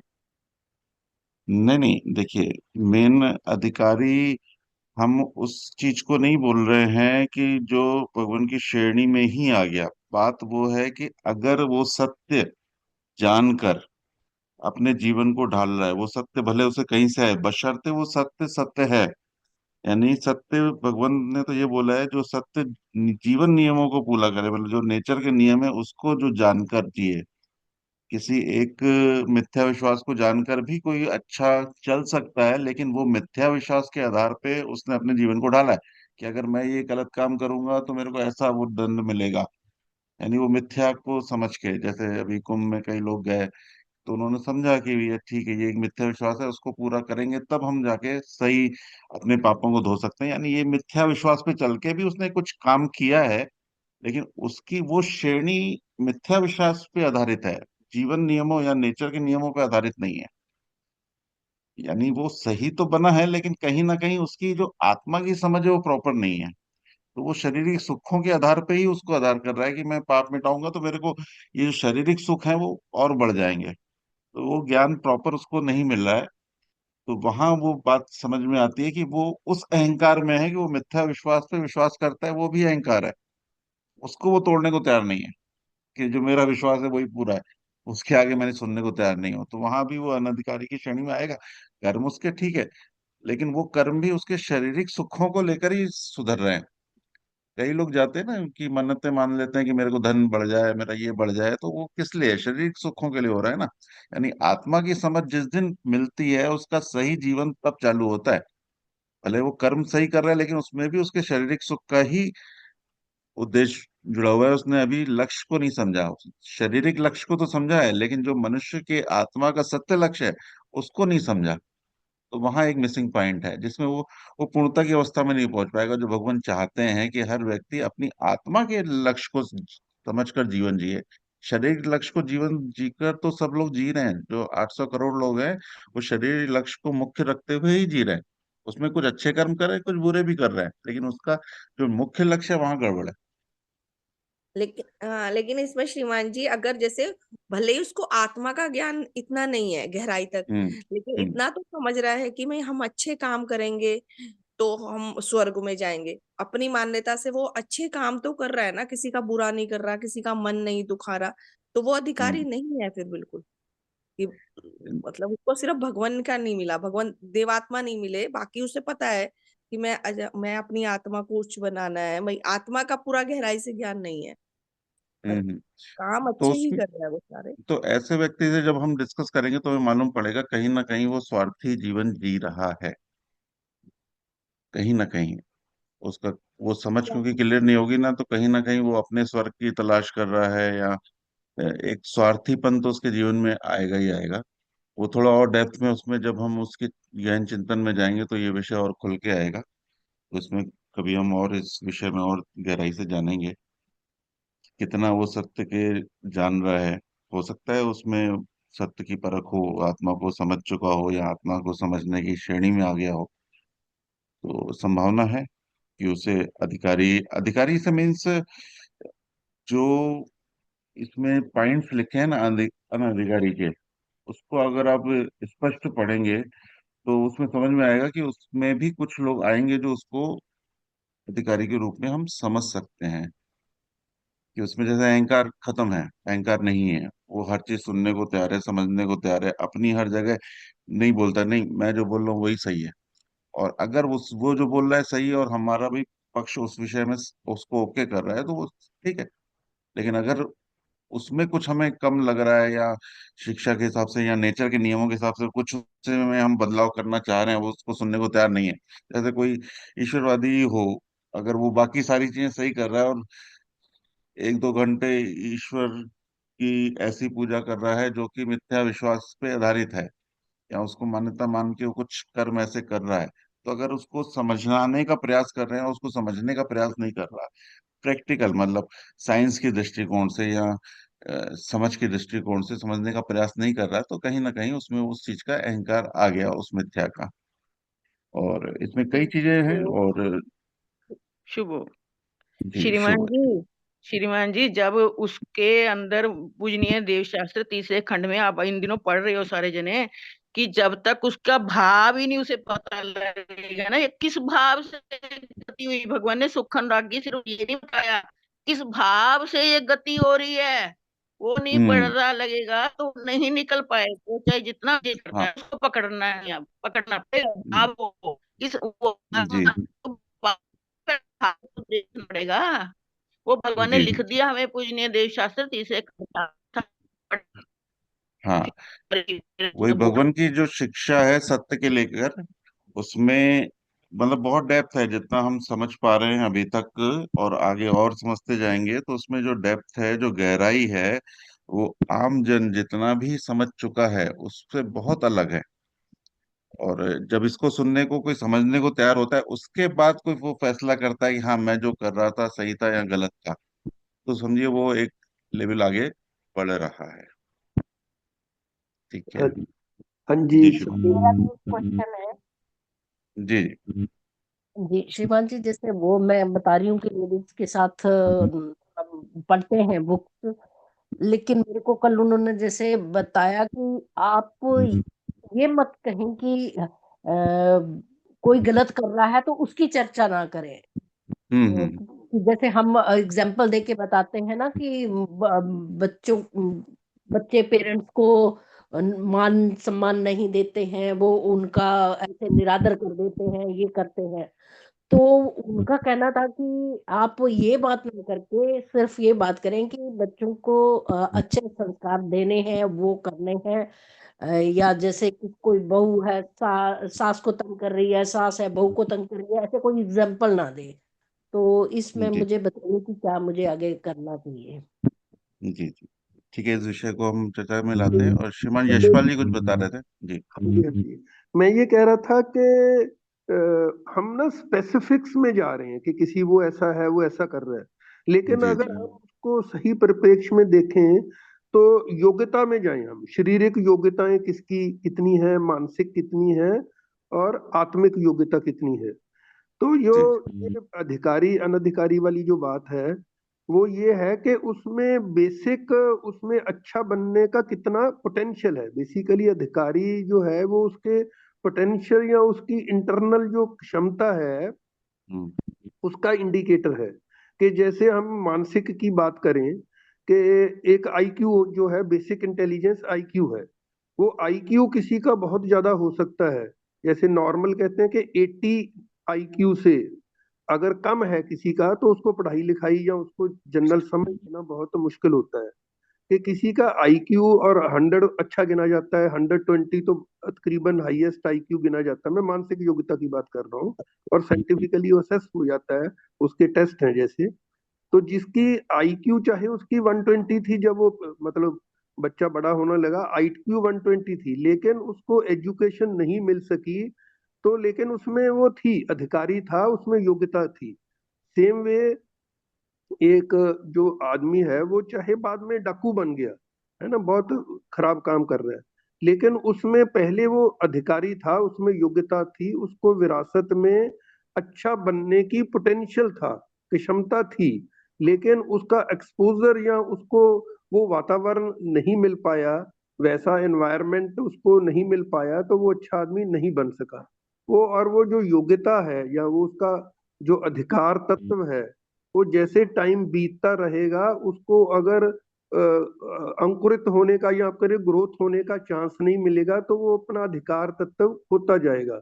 जैसे कोई बीज अच्छा है, बहुत अच्छी क्वालिटी का बीज है, अच्छी वैरायटी का, तो लेकिन उसको अच्छी जमीन नहीं मिली, उसको पानी नहीं मिल पाया, उसको हवा नहीं मिल पाई, धूप नहीं मिल पाई, तो वो बीज प्रस्फुटित नहीं हो पाया, और अच्छा वो पेड़ नहीं बन सका। तो अगर कोई बीज बिल्कुल बेकार है, उसको सारा वातावरण आपने दे दिया, अच्छी बहुत अच्छी सॉइल दे दी, उसको मेन्योर खाद अच्छी डाल दी, कंपोस्ट डाल दी, एयर पानी सब जितनी रिक्वायरमेंट्स है वो दे दी, तो वो उसमें से फूट ही नहीं पाएगा, आप कितनी भी कोशिश कर लें, तो वो पौधा नहीं बन पाएगा। तो जो अधिकारी या अनधिकारी जो है, उस परिप्रेक्ष्य में अगर देखते हैं कि जो उसको मिली है इनहेरिटेड जो उसमें अच्छा बनने का पोटेंशियल है, वो अधिकार तत्व को इंडिकेट करता है, मतलब जो इसलिए कि वो, लेकिन अगर अपर उसको एनवायरनमेंट नहीं मिलेगा, तो वो अधिकार तत्व कम हो जाएगा, उसका मतलब वो धीरे धीरे वो खो देगा जो उसकी मिली थी उसको, इनबॉर्न जो उसको योग्यता मिली थी, वो नहीं कर पाया। तो ये तो मैं समझ बेसिक्स ये है, बाकी स्पेसिफिक किसी आदमी, और कोई आदमी चाहे वो मिथ्या विश्वासी है, भगवान में विश्वास करता है, लेकिन वैसे वो बहुत अच्छा हो सकता है, इसका मतलब वो अधिकारी है, वो अपने देव समाज में नहीं आया, या पर कोई नहीं भगवान देवात्मा की शिक्षा को नहीं समझ पाया, तो उसमें उसको अच्छा कोई समझाने वाला नहीं मिला, या उसको अपॉर्चुनिटी नहीं मिली, इसलिए नहीं बन पाया। और हम देव समाज में आ गए, हमारे ऊपर स्टैंप लग गई, इसका मतलब ये नहीं कि हम बहुत अधिकारी हो गए। तो वो हमें एनवायरनमेंट था, हमें बचपन से हम ऐसे घर में पैदा हुए कि माता पिता देव समाजी थे, तो समझो कि वो जाना हो गया, वो थोड़ा बहुत जो था, मतलब योग्यता चाहे कम थी, लेकिन एक्चुअल में वो मटेरियलाइज कुछ हो सकी, तो उससे हम ये नहीं कह सकते हम अधिकारी बहुत थे। तो मैं उस तरीके से मैं सोच रहा था। जी धन्यवाद। ठीक है, धन्यवाद शर्मा जी। हाँ, इसमें चिंतन वाकई है कि जैसे हम सब भी हैं, हम कुछ नया सीखने को तैयार हैं, और हम अपने किसी अहंकार को नीचे रख के, मतलब हमारे में अहंकार सबसे मेन, हम सब में, हम जो सब सुन रहे हैं, तो सबसे मुख्य कारण है कि हमारे में जो अहंकार का लेवल है ना, वो कम है। तो हम कुछ नया स्वीकार कर पाना, नया सुन पाना, उस पर चिंतन कर पाना, और उसमें अपने पक्ष को देख पाना कि मैं इस पक्ष में सही था या गलत था, और उसमें फिर नया स्वीकार करके उसको दिशा बदल देनी। तो ये एक बात पकड़ में आती है। जी अंजू बहन जी, आप जो पूछ रहे थे, एक बार दोबारा पूछेंगे? हाँ जी श्रीमान जी, जैसे कि हम किसी भी घटना को घटना के आधारित उस बात को लेते हैं, कि जैसे मैंने बताया कि कोई पेरेंट्स को बच्चे मान सम्मान नहीं दे रहे हैं या उनका अवज्ञा कर रहे हैं, तो हम पहले तो यहीं से करेंगे ना शुरुआत, की नहीं दे रहे हैं और देना चाहिए। तो उनका क्वेश्चन था कि हमें देना चाहिए तो बोले आप, नहीं देना चाहिए या नहीं देते हैं तो हम दूसरों की चर्चा क्यों करें कि नहीं देते हैं। तो फिर मुझे क्या करना चाहिए आगे? हम्म, मतलब जहां तक मैं समझ पा रहा हूँ कि हम किसी की बात जब रखते हैं, तो हम वो जो नहीं कर रहा है उसकी व्याख्या ज्यादा करते हैं, उसे क्या करना चाहिए उस पे बोलना चाहिए, ऐसा ऐसा। ऐसा उनका जैसे कहना। जी। हाँ, कि हमें ये अलग अलग दिशाओं में है कि हम किसी से अगर कुछ पूछ रहे हैं तो स्वाभाविक है, जो वर्तमान अवस्था है वो तो बतानी पड़ेगी कि वर्तमान अवस्था ये है। और उनको दोनों चीजें एक दूसरे से जोड़ के ही रखी जाएंगी अगर किसी से कोई समस्या हम डिस्कस कर रहे हैं तो। जी। हाँ जी, मैंने भी यही कहा, मैंने कहा अगर आप अंधेरे के पक्ष को नहीं रखोगे तो उजाले की तरफ जाएंगे कैसे। हाँ, मतलब किसी से अगर कोई प्रश्न कर रहे हैं तो उसको वर्तमान अवस्था दिखाने के लिए वो चर्चा में तो चीज आएगी, लेकिन हमें ये भी स्वीकार करके रखना है कि इसमें मुझे अपनी गलती दिखने की भी संभावना है, जिसे हमें स्वीकार करना है। क्योंकि कभी कभी होता यह है कि मेरा मिसकम्युनिकेशन उस चीज को पैदा करता है। मेरा यानी जो शिकायत करने वाला है, जो किसी सामने किसी की शिकायत रख रहा है, तो उसकी पहली गलती स्वयं की रहती है कि उसने कहीं ना कहीं अपने व्यवहारों में मिसकम्युनिकेशन रखा है, जिससे हमारे संबंधों में इस प्रकार की स्थितियां पैदा हो गई है कि लोग हमें सुनना नहीं चाह रहे। तो ये मुझे एक बड़ी श्रीमती, संभावना होती है। हाँ जी, मुझे तो इस उनकी स्थितियां देख के ऐसा कुछ लग रहा था कि जैसे भगवान देवात्मा के थोड़ी देर देव प्रभाव मिलने शुरू होते हैं तो सारी बात अपने ऊपर आ जाती है। तो वो हम्म। कहीं अभी हल्के से आई और वो उसको देखना नहीं चाह रहे थे कि ये तो हमारे पे ही अटैक होने लग गया, अपने हाँ पे। हाँ। हाँ हाँ। मुझे वो लोगों की स्थिति इस जगह पे नजर आई। हाँ हाँ, वो होता है आपके साथ ही नहीं, मेरे ख्याल से जितने लोग भी सुन रहे हैं सभी के साथ ये परिस्थितियां कभी कभी आती है, स्वयं मेरे साथ भी आती है। तो ऐसी परिस्थितियां होती हैं क्योंकि क्या होता है कि हम जितना ज्ञान लेते हैं उतना बोध की अवस्था में नहीं आते, कुछ ना कुछ मिसिंग रहता है, लेकिन उस चीज का ज्ञान हमें खुद को रहता है। लेकिन दुनिया को नहीं समझ में आता कि हम उस गलती को महसूस करके अपने आप में शर्मिंदा भी होते हैं कि हाँ ये देखो, समझ के बाद भी मेरे से ये गलती हो जाती है। लेकिन सामने वाला क्योंकि हमें देख रहा है, वो हमें उस विषय पे टोक सकता है क्योंकि हम उसको किसी विषय में टोकते हैं। तो हाँ ये जी। परिस्थितियां सभी के साथ आती हैं।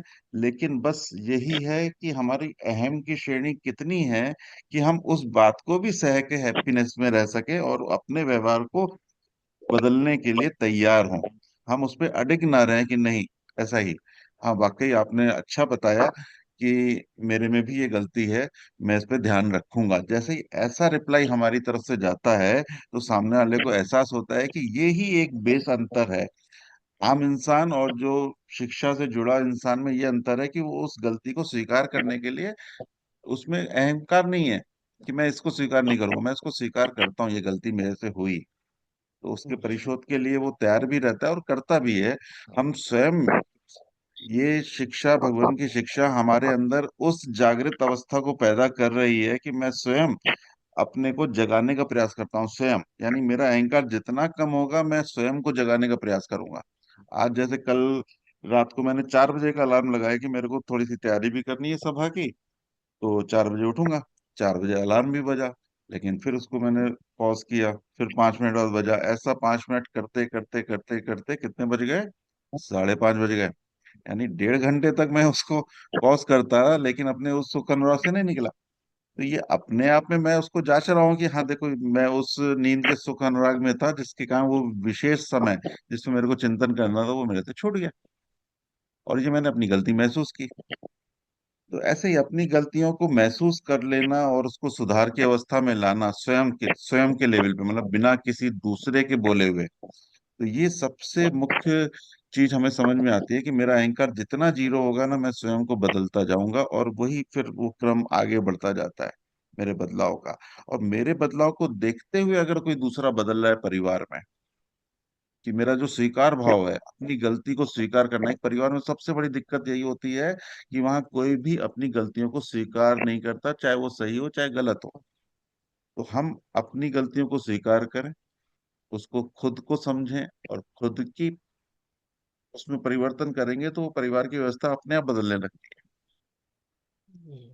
तो स्वयं पे चिंतन बहुत जरूरी है, जैसे भगवान भी बोलते हैं कि हमें स्वयं पे ही चिंतन विशेष है। सबसे पहले उठते ही हमें स्वयं पे ही चिंतन करना है कि मैं कल की स्थिति में कहाँ गलत था, कहाँ सही था, और अपने को चिंतन करते हुए जो परिवर्तन हम अपने जीवन में लाते हैं, इन साधनों का लाभ क्या है जो भी विषय चल रहा है उसको हमें अपने जीवन में देखना है कि मैं अधिकारी की अवस्था में किस लेवल पे आ गया, मैं अपने को बदलने तैयार हूँ, यानी अधिकारी की अवस्था में आ गया हूँ। अब अनधिकारी मैं नहीं बोल सकता क्योंकि मैं खुद को बदलने को तैयार हूँ। मैं किसी ऐसी अहंकार की अवस्था में नहीं खड़ा हूँ कि मैं सही तो मैं ही सही, मैं गलत हो सकता हूँ, मुझे खुद को चिंतन करना है। श्रीमान जी, जी अशोक एक्चुअली भाई जी। हो क्या रहा है कि जैसे ना कुछ लोग और साथ साथ जुड़ते जा रहे हैं। जैसे जो मेरे साथ ऑलरेडी जुड़े हुए हैं वो आगे और किसी को बता के उनको भी जोड़ रहे हैं। तो जी वो थोड़ा सा माहौल ऐसे बनाने लग गए हैं कि जैसे नॉर्मल सत्संग होते हैं उस जगह पे औरों की जगह पे जैसे होते ही है कि थोड़ा सा कीर्तन किया, थोड़ा सा वो किया और हो गया और हो गया। बात ज्यादा मतलब डिटेल में नहीं करें, प्रभावों की बात ना करें या वो। जबकि मैं तो स्टार्ट वहां से करती हूँ कि मेरा जीवन ऐसा था और अब बदल रहा है और इतना बदल चुका है। मैं हम्म स्टार्ट ही वहां से करती हूँ। लेकिन वो क्या है कि मुझे लग रहा है कि फिर वहां पे मैं कैसे किसी को रोकूं, वो था मेरा क्वेश्चन कि फिर मैं क्या करूं वहां पे। हम्म न- नहीं, किसी को कुछ लोग रोकने की उसको जरूरत। मतलब जैसे नॉर्मल वाला सत्संग बनाना चाह रहे हैं कि जिसमें हमें चाहे मिले कुछ चाहे ना मिले लेकिन हम सत्संग में बैठ रहे हैं और हम उसको वो नहीं करना चाह रहे। और मेरा मकसद ये था कि हम चाहे चार ही लोग बैठे लेकिन उसको इस तरीके से बनाएं कि उनको समझ में भी आए और थोड़ा सा उनमें बदलाव भी आए। जी जी जी। कोई भी सत्संग हो कैसा भी हो, लेकिन अगर लास्ट के 5 7 10 मिनट में उसका निचोड़ अगर आप समक्ष रख रहे हैं कि इस 1 घंटे की बैठक का निचोड़ ये है, एक लाइन में हो, भले वो एक एक पॉइंट पे ही हो, वो निचोड़ जैसे ही क्लियर होता है तो वो सत्संग अपने आप शिक्षा में शिफ्ट हो जाता है। क्योंकि उससे आपने कुछ सीखा। भले कोई भजन ही चल रहा हो, 5 भजन चल रहे हो, जैसे आप रविवार को देखते हैं भजन ही चलते हैं, लेकिन उन भजनों से भी हमने क्या सीखा, वो अगर लास्ट की एक लाइन में आ रहा है, जैसे अर्पित जी करते हैं कि इस पूरे उससे ये लाइन निकल के आई, तो वो लाइन अगर सबको समझ में आ गई तो उसका जो सत्संग वाला भाव खत्म हो जाता है, शिक्षा वाला भाव चालू हो जाता है। यानी व्यवस्था जैसी भी चल रही हो, लास्ट की लाइन पकड़ने का या बताने का प्रयास अवश्य अवश्य करें कि पब्लिक को कि इस 1 घंटे में इस लाइन पे मेरे मेरे को समझ में आई, आप सबको भी इस पे चिंतन करना, ये भी इस दिशा दीदी, को। इसमें ना मेरे को आपकी जो बात समझ में आई है ना, कि जो जी। आप कहना चाह रहे हैं कि भाई वो ना उसको इंटरेस्टिंग या ऐसा मजेदार रहे कि भाई गाया बजाया और हाँ। तो हाँ, समझ गई। तो इसमें आप एक काम ये भी कर सकते हैं कि जैसे आप शुरू में बैठे तो आप अपनी बात नहीं रखें, जहां तक है। तो आप सबसे पहले आज उनसे पूछें कि आपके घर में कोई ऐसी वो है, तो वो इंटरेस्टिंग होएगा कि हम उन्हें इन्वॉल्व करो। आप नहीं बोलो, आप उनको इन्वॉल्व हम्म। करो, कि हम्म। उनसे ही पूछो कि आप मंदिर में गए तो आपने क्या किया, जिसको भी वो मान रहे हैं तो उसमें हमें, तो फिर उसके बाद आप शुरुआत करो। हाँ, ये भी सही पॉइंट है। और जो श्रीमान जी ने बोला ये भी सही पॉइंट है। तो मेरे को ये दोनों पॉइंट बहुत अच्छे भी लगे हैं और मैं करूंगी, इनको अप्लाई करूंगी। जी ठीक है हाँ जी, जी, धन्यवाद। मैं भी कुछ कहना चाहती हूँ जी श्रीमान जी जी। जी जी जी, शुभ। सदैव की जय, सबका सत्य। बहुत बहुत शुभ हो। एक्चुअली मेरे से भी गलती हुई है, या कई कारण बीच में मिक्स हो जाते हैं, तो वो हो गई। तो हुआ ये था कि मैं परसों, यहाँ फूड स्टोर है वहां गई थी। तो हम बिल्कुल लास्ट कस्टमर थे, वो बंद होने वाला था। तो जैसे ही हम वो सामान वो बेल्ट पर रख रहे थे स्कैन करने के लिए, तो एक सॉस की बोतल मैंने उठाई। वो एकदम, मैंने जिस गैस के कारण वो उठाई कि मैं उठा पाऊंगी, तो वो बोतल बहुत भारी थी। तो आधा किलो से भी शायद उसका वेट ज्यादा होगा। तो मैंने जैसे उठाई, क्योंकि रखनी भी बेल्ट पे थी, बिल्कुल पास ही था दोनों हमारी कार्ट, और मेरे हाथ से वो स्लिप कर गई। वो नीचे गिरी तो नीचे से वो क्रैक हो गई भार के कारण। तो मेरी डॉटर इन लॉ ने कहा कि यहाँ ही रख दो। तो जैसे सारे भाव गलत भी लगा, तो भाव भी मिक्स हो गए बीच में कि मुझे ऐसा नहीं करना चाहिए था। हम लास्ट कस्टमर थे, वो अनाउंस भी कर रहे थे कि हम बंद करने वाले हैं। तो वो ऐसा हुआ, जो क्रैक हो गई, मैंने बोतल वो वहां ही रख दी और हम घर आ गए। वो रात को तो कुछ नहीं, लेकिन अगली सुबह मेरे को बहुत जैसे गलती लगने लगी कि जैसे पाप हो गया हो, कि जैसे कि मैं वो स्कैन करा लेती फिर उसके बाद फेंक देती, या घर आके उसकी 100 हम निकाल सकते थे। नीचे गिरी थी हल्का क्रैक, वो वैसे तो बहुत ज्यादा नहीं थी। तो मतलब बहुत गिल्टी हुआ कि मैंने सही तरीके से स्कैन करा के चाहे फेंक देती, चाहे घर लाके कुछ कर देती। तो मेरे को चैन नहीं आया कि मेरे से कितनी बड़ी गलती होगी। मुझे कहना चाहिए था कि मेरे से हो गई, अगर मैं बता भी देती उनको। उन्होंने कहना था यहाँ होता है ऐसा ही, तो कि लोग तो वैसे ही जहाँ कोई चीज का नुकसान हो गया वहीं रख के आ जाते हैं। तो मैंने उनको कह भी सकती थी कि मेरे से ये टूट गई है, आप स्कैन कर लो, फिर वो जैसे मर्जी करते उसका। लेकिन वो उसका कुछ नहीं किया, मैं घर आ गई। अगले दिन सुबह मेरे को तो चैन ना आए, मुझे तो ऐसे लगा कि जैसे मेरे से पाप हो गया, तो बहुत बड़ी गलती हो गई। तो फिर मैंने अपनी बहू से भी कहा, अगर मैं ड्राइव कर पाती तो मैं तो चली जाती जल्दी उस स्टोर में। तो वो कहती कोई नहीं बात मम्मा, ऐसा तो यहाँ पे हो जाता है, आप ज्यादा ही सोच रहे हो। मैं कहा नहीं, मेरे को चैन नहीं आ रहा, तो मैंने तो ऑलरेडी जाना है, उनको सारी बात बतानी है। तो वो कहती कोई बात नहीं, चलेंगे। तो जब तक वो हो नहीं जाता तो मेरे को चैन नहीं आती। वही बात कि हम हर टाइम करो या मरो की स्थिति में रहते हैं। तो जितनी देर तक मैं वहां पे जाके दोबारा जाके बात नहीं कर पाऊंगी, मेरे को चैन नहीं आएगी। तो फिर वो लगता है कि अभी मेरी क्या स्थिति है। अब इतना सब कुछ सुनने के बाद भी मैं उसी टाइम ही कह सकती थी उसको कि मेरे से ये टूट गई है। तो बहुत ही गिल्टी फील हो रहा है, जैसे जैसे वो जा नहीं पाऊंगी उस स्टोर में। क्योंकि हम घर से ही 7 बजे निकलते हैं अगर कहीं जाना हो, तो वो टाइम का भी होता है, क्योंकि मैं तो ड्राइव करती नहीं, बहू ले जाती है। तो छोटा बच्चा है, उसको भी संभालना होता है एक जने ने। तो मैं तो जी। बहुत गिल्टी महसूस कर रही हूँ। मैं कि जब तक मैं बता नहीं दूंगी, कम से कम कुछ तो मेरे अंदर का बोझ उतरे। तो वो मैं जब भी वो स्टोर गई, कुछ जो भी उसको बता कर आई वो मैं बाद में बताऊंगी कि क्या हुआ। लेकिन बहुत मन ना दुखी हो रहा है तब तक जब ये हो नहीं पाता। तो मेरी हम्म। क्या स्थिति है इसमें, बहुत अपना आप गलत, और ऐसे लगता नहीं है नहीं जैसे बहुत बड़ा पाप हो गया हो। नहीं, पहले वो तो बहना पैसे निकाल दो उसके लिए। उसके लिए धन अनुराग भी खुराक ले गया, सुख वो भी ले गया। तो उसके लिए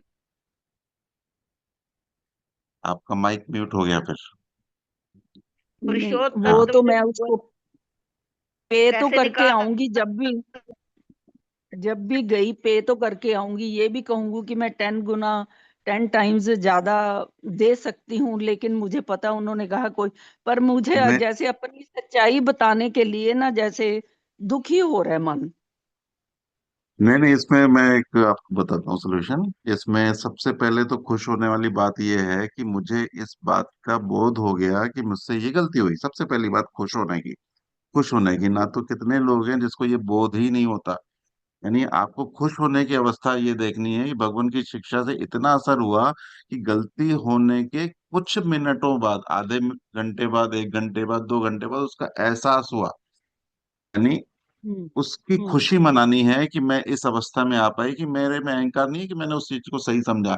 मैं गलती महसूस कर रही हूँ, जब मैं नेक्स्ट टाइम जाऊंगी जब भी, या फिर अगर हम्म। कोई कस्टमर केयर नंबर है तो मैं कस्टमर केयर नंबर पे भी कॉल करके बोल सकती हूँ कि मुझसे ऐसा ऐसा हो गया था, उसके लिए सॉरी। सॉरी, इतने से नहीं आपको श्रीमान जी, खुश। वो तो सामने जाऊंगी मैं, फिर तभी हाँ मेरे नहीं, को चैन जाएंगे आएगी। ठीक है, टारगेट में है, लेकिन उसके लिए आप कंटिन्यू दुखी रहें, चिंतित रहें, जिससे और गलतियां और बढ़ जाएं, क्योंकि चिंता हमारे जीवन में हमें परेशान करती हैं। इसलिए चिंता नहीं करना, चिंतन करके पॉइंट नोट करके छोड़ देना है। That's all. हमें हाँ। रिलैक्स रहना ज्यादा जरूरी है, क्योंकि हमारा जो स्वास्थ्य है वो हमारी चिंता के ऊपर डिपेंड हम्म। करता है। वो चिंता अगर मेरे को स्वास्थ्य खराब कर रही है, यानी हमें उससे निकलना है। आपको चिंतन करके पॉइंट नोट करके छोड़ देना है, भले आप 3 महीने बाद जाओ। या अगर हमें अल्टरनेट लग रहा है कि ठीक है, किसी को एक सॉस की बोतल दान करनी है, तो उसके लिए करके हमने छोड़ दिया, हमें इस बात का बोध हो गया, इसकी खुशी का एहसास हो, हमें दुख का एहसास ना हो, ये घटनाएं वो दोबारा तो ना वैसे घटे, भी ये कर समझ। सकती हूँ, एक खरीद के और वहीं हाँ रख दो उसको बोल के हाँ कि मैंने अब लेके नहीं जानी, मैंने नुकसान किया है। नहीं, नुकसान नहीं है, ये नुकसान नहीं होता एक्चुअली। जैसे ही कंपनी क्योंकि ब्रेकेज का रखती है तो वो रिप्लेसमेंट होती है, इसमें कोई गलती नहीं, उसको इस आधार पे ही रखा जाता है। कोई भी नुकसान नहीं होता, ये कंपनी के लेवल पे कोई नुकसान नहीं होता, सिर्फ हमारे मन की बात है कि हमने उसको इन्फॉर्म करना था, और कोई बात नहीं, इतनी सी बात थी, नुकसान किसी का भी नहीं, नहीं था। ऐसा है ना भी, इतनी हम्म। भारी बोतल, कितने टमाटर लगे होंगे, कितनी मेहनतें लगी होंगी, और मैंने ऐसे ही छोड़ दिया उसको। हाँ ठीक है, लेकिन उसका चिंता नहीं रखनी है, चिंता रखे हम अपने स्वास्थ्य का खराब करते हैं। हमारा स्वास्थ्य हम्म। महत्वपूर्ण है, ये चीज हमेशा ध्यान रखें। हमें चिंता नहीं करनी, चिंतन करके पॉइंट नोट करके छोड़ देना ठीक हेलो। है जी, हाँ जी धन्यवाद। श्रीमत जी, मैं समझता हूँ कि जो ये बता रहे हैं तो ये उच्च दुख वाली बात है। तो है जी। उच्च दुख से सेहत खराब नहीं होती, जैसे आप कह रहे हैं हम्म। चिंतन से। तो जैसे श्रद्धेय श्रीमान देवत सिंह जी से लैंप की चिमनी टूट गई, वो जार जार रोए। तो क्योंकि हमें भौतिक जगत की किसी चीज का हमने नुकसान कर दिया है, वो जो लैंप की चिमनी और लाइफ दे सकती थी और उसको टाइम दे सकती थी, वो हमने उसका अधिकार छीन लिया, इसके भौतिक उसको जगत का भी। तो ये जैसे ये कह रहे हैं कि दुख हो रहा है तो इसमें कोई खराब बात नहीं है, उच्च दुख हो रहा है तो इससे सेहत खराब नहीं होगी। तो वो जो वो मेरा ऐसा सोचना है कि नहीं, दुख इसमें की। बार बार चिंता आ रही है ना, बार बार ये चिंता आ रही है कि मेरे को तुरंत वहां जाना है, जाके काम करना है, जब तक वो नहीं हो जाएगा मैं अपने को दोषी करती रहूंगी, तो वो एक चीज है, उससे निकलना जरूरी है। कि आपको ये बोध हो गया तो ये यहाँ का स्टॉप लाइन है, स्टॉप उच्च लाइन है, दुख, उसके बाद जब। उच्च दुख अगर प्रोलॉन्ग्ड रहेगा तो वो आगे से ऐसी घटना हम नहीं करेंगे। हाँ, वो अगर हम समझ बढ़ जाए ना, उसमें दुखी रहने की जरूरत नहीं, समझ बढ़ गई, एक समझ का लेवल बढ़ गया हमारा। वैसे भी श्रीमान जी, अगर हानि प्रशोध शीघ्र ही कर दी जाए तो अच्छा रहता है, नहीं तो आदमी जी ढीला जी। पड़ गया तो फिर वो सोचता है भी चलो कोई बात नहीं, फिर वो इतना बोझ नहीं रहता, वो मरता जाता है वो। तो हाँ जितनी सही बात है, जल्दी हो वो सके वो मतलब वो ठीक जो रहता है। करना है करके स्टॉप कर दें विचारों को। हाँ जी, वो हाँ अभी हाँ बिल्कुल। मैं जा क्योंकि नहीं वो पाती ना, मैं ड्राइव नहीं करती मैं अब। नहीं तो किसी और के, उसी के साथ जाना पड़ेगा। वो मैंने बताया, मैंने कहा मैं, मेरे को चैन नहीं आएगी इस तरह जब तक मैं जा नहीं पाती। कहती आप ज्यादा सोच रहे हैं। मैं कहा नहीं, मेरे को चैन नहीं आएगी, मैंने जाना है। तो वो कहती कोई बात नहीं, चलेंगे। तो फिर उसके उसको साथ ही जाना पड़ेगा। जी, हाँ उसको ठीक है बस। फोन करके, अगर फोन से एक्सेसिबल है, कोई और मींस ऑफ कम्युनिकेशन है, उसको फोन करके वो जितने की अमाउंट की है उसको अमाउंट ट्रांसफर कर दो आप, कोई इलेक्ट्रॉनिक मीडिया से, कि ये नहीं गलती हो यहाँ गई। नहीं, मुझे लगता है मैं मैनेजर से मिलके ही बात करूंगी, तभी चैन हाँ ठीक आएगा है, वो मेरे को। अगली बार अगले महीने जब जाएंगे तब बात कर लेंगे, इसको स्टॉप कर देते हाँ, हैं हम, कोई दिक्कत बिल्कुल नहीं। बिल्कुल। हाँ, ठीक, तो चलिए वो ठीक तो है, बढ़िया। ध्यान भी नहीं देंगे बात के हाँ लिए, हाँ। इतना ध्यान नहीं चलिए। देंगे। Face to face, eye to eye contact हो जी तो जी जी इम्प्रेशन और जी। होता है। नहीं नहीं, बस ठीक है, आपने शेयर कर दिया, हल्का हो गया। ठीक। हाँ हैप्पीनेस जी, हल्का हुआ। जरूरी है। धन्यवाद। ठीक है जी। तो आज ठीक। का साधन समाप्त करते हैं। साधन क्या हुआ सबको समझ में आ गया होगा कि कोई भी विषय जब चलता है उसको हमें अपने जीवन में देखना है, और देखकर जब हम चर्चा में लाते हैं ना, ये संघ के साथ, ये जो हमारा परिवार है उसमें संघ के साथ चर्चा में लाते हैं, तो इसकी स्पष्टता हमारे लिए तो आती है, सभी के लिए आती है। इसलिए जितना हम गहन चिंतन करेंगे किसी भी विषय पर, उसमें अपने को देख पाएंगे, अपना आईना खुद बन पाएंगे। हमें दूसरा आईना दिखाए इससे पहले हमें खुद का आईना खुद बनना है कि मुझसे क्या गलती हो रही है। उसका जो भी है उसमें दुख नहीं मनाना है, उसकी खुशी मनानी है कि मैं ये देख पा रहा हूँ, मैं अपनी कमी देख पा रहा हूँ, ये सबसे बड़ी खुशी है। दुनिया में सबसे बड़ी प्रॉब्लम है, लोग अपनी कमियां नहीं देख पाते, हमें भगवान ने बल दिया है, हम अपनी स्वयं की कमियां देखकर उसको सुधार कर सकें, उसमें एक कदम आगे बढ़ सकें। और यही कदम बढ़ते बढ़ते हम एक दिन ऐसी अवस्था में होंगे जो हमें भी खुश करेगा, भगवान को भी खुश करेगा, और सभी हैप्पीनेस में और शुभ में रहेंगे। तो धन्यवाद सभी का। आज का समय पूर्ण हुआ। श्रीमान जी, आगे आप देखें। शुभ। बहुत बहुत धन्यवाद श्रीमान जी, बहुत बहुत धन्यवाद। बहुत सुंदर उद्बोधन रहा, बहुत सुंदर चर्चा रही। भगवान देवात्मा की अद्वितीय धर्म शिक्षा में बड़ी हमारे अंदर सूक्ष्म बोध पैदा होते हैं। मुझे तुझको जो बात समझ आ रही है कि नेचर ने हमारी बॉडी इस प्रकार की बनाई है कि उसमें ऑटोमेटिकली अपने आप ही प्रशोध होते रहते हैं।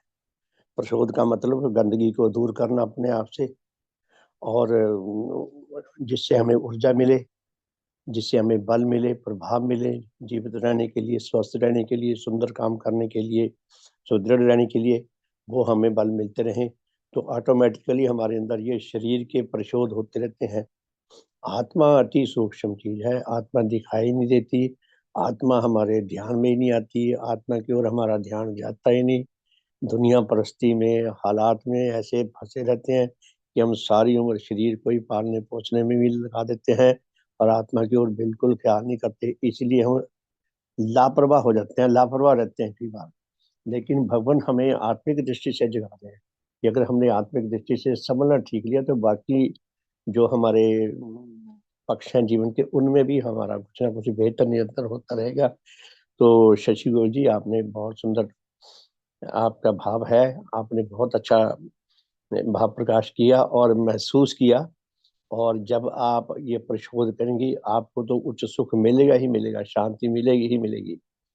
और आप, भारत की शान कितनी बढ़ेगी आपके ऐसे परिशोध से। अमेरिकन लोगों के पास जाएंगी, जब आप ये कहेंगी, वो देखिए हैरान रह जाएंगे, कैसे लोग हैं, कमाल है। वैसे तो भारतीयों की अब बहुत इज्जत है पूरी दुनिया में, लेकिन एक ये नया पक्ष और जुड़ेगा कि ये परिशोध भी करते हैं।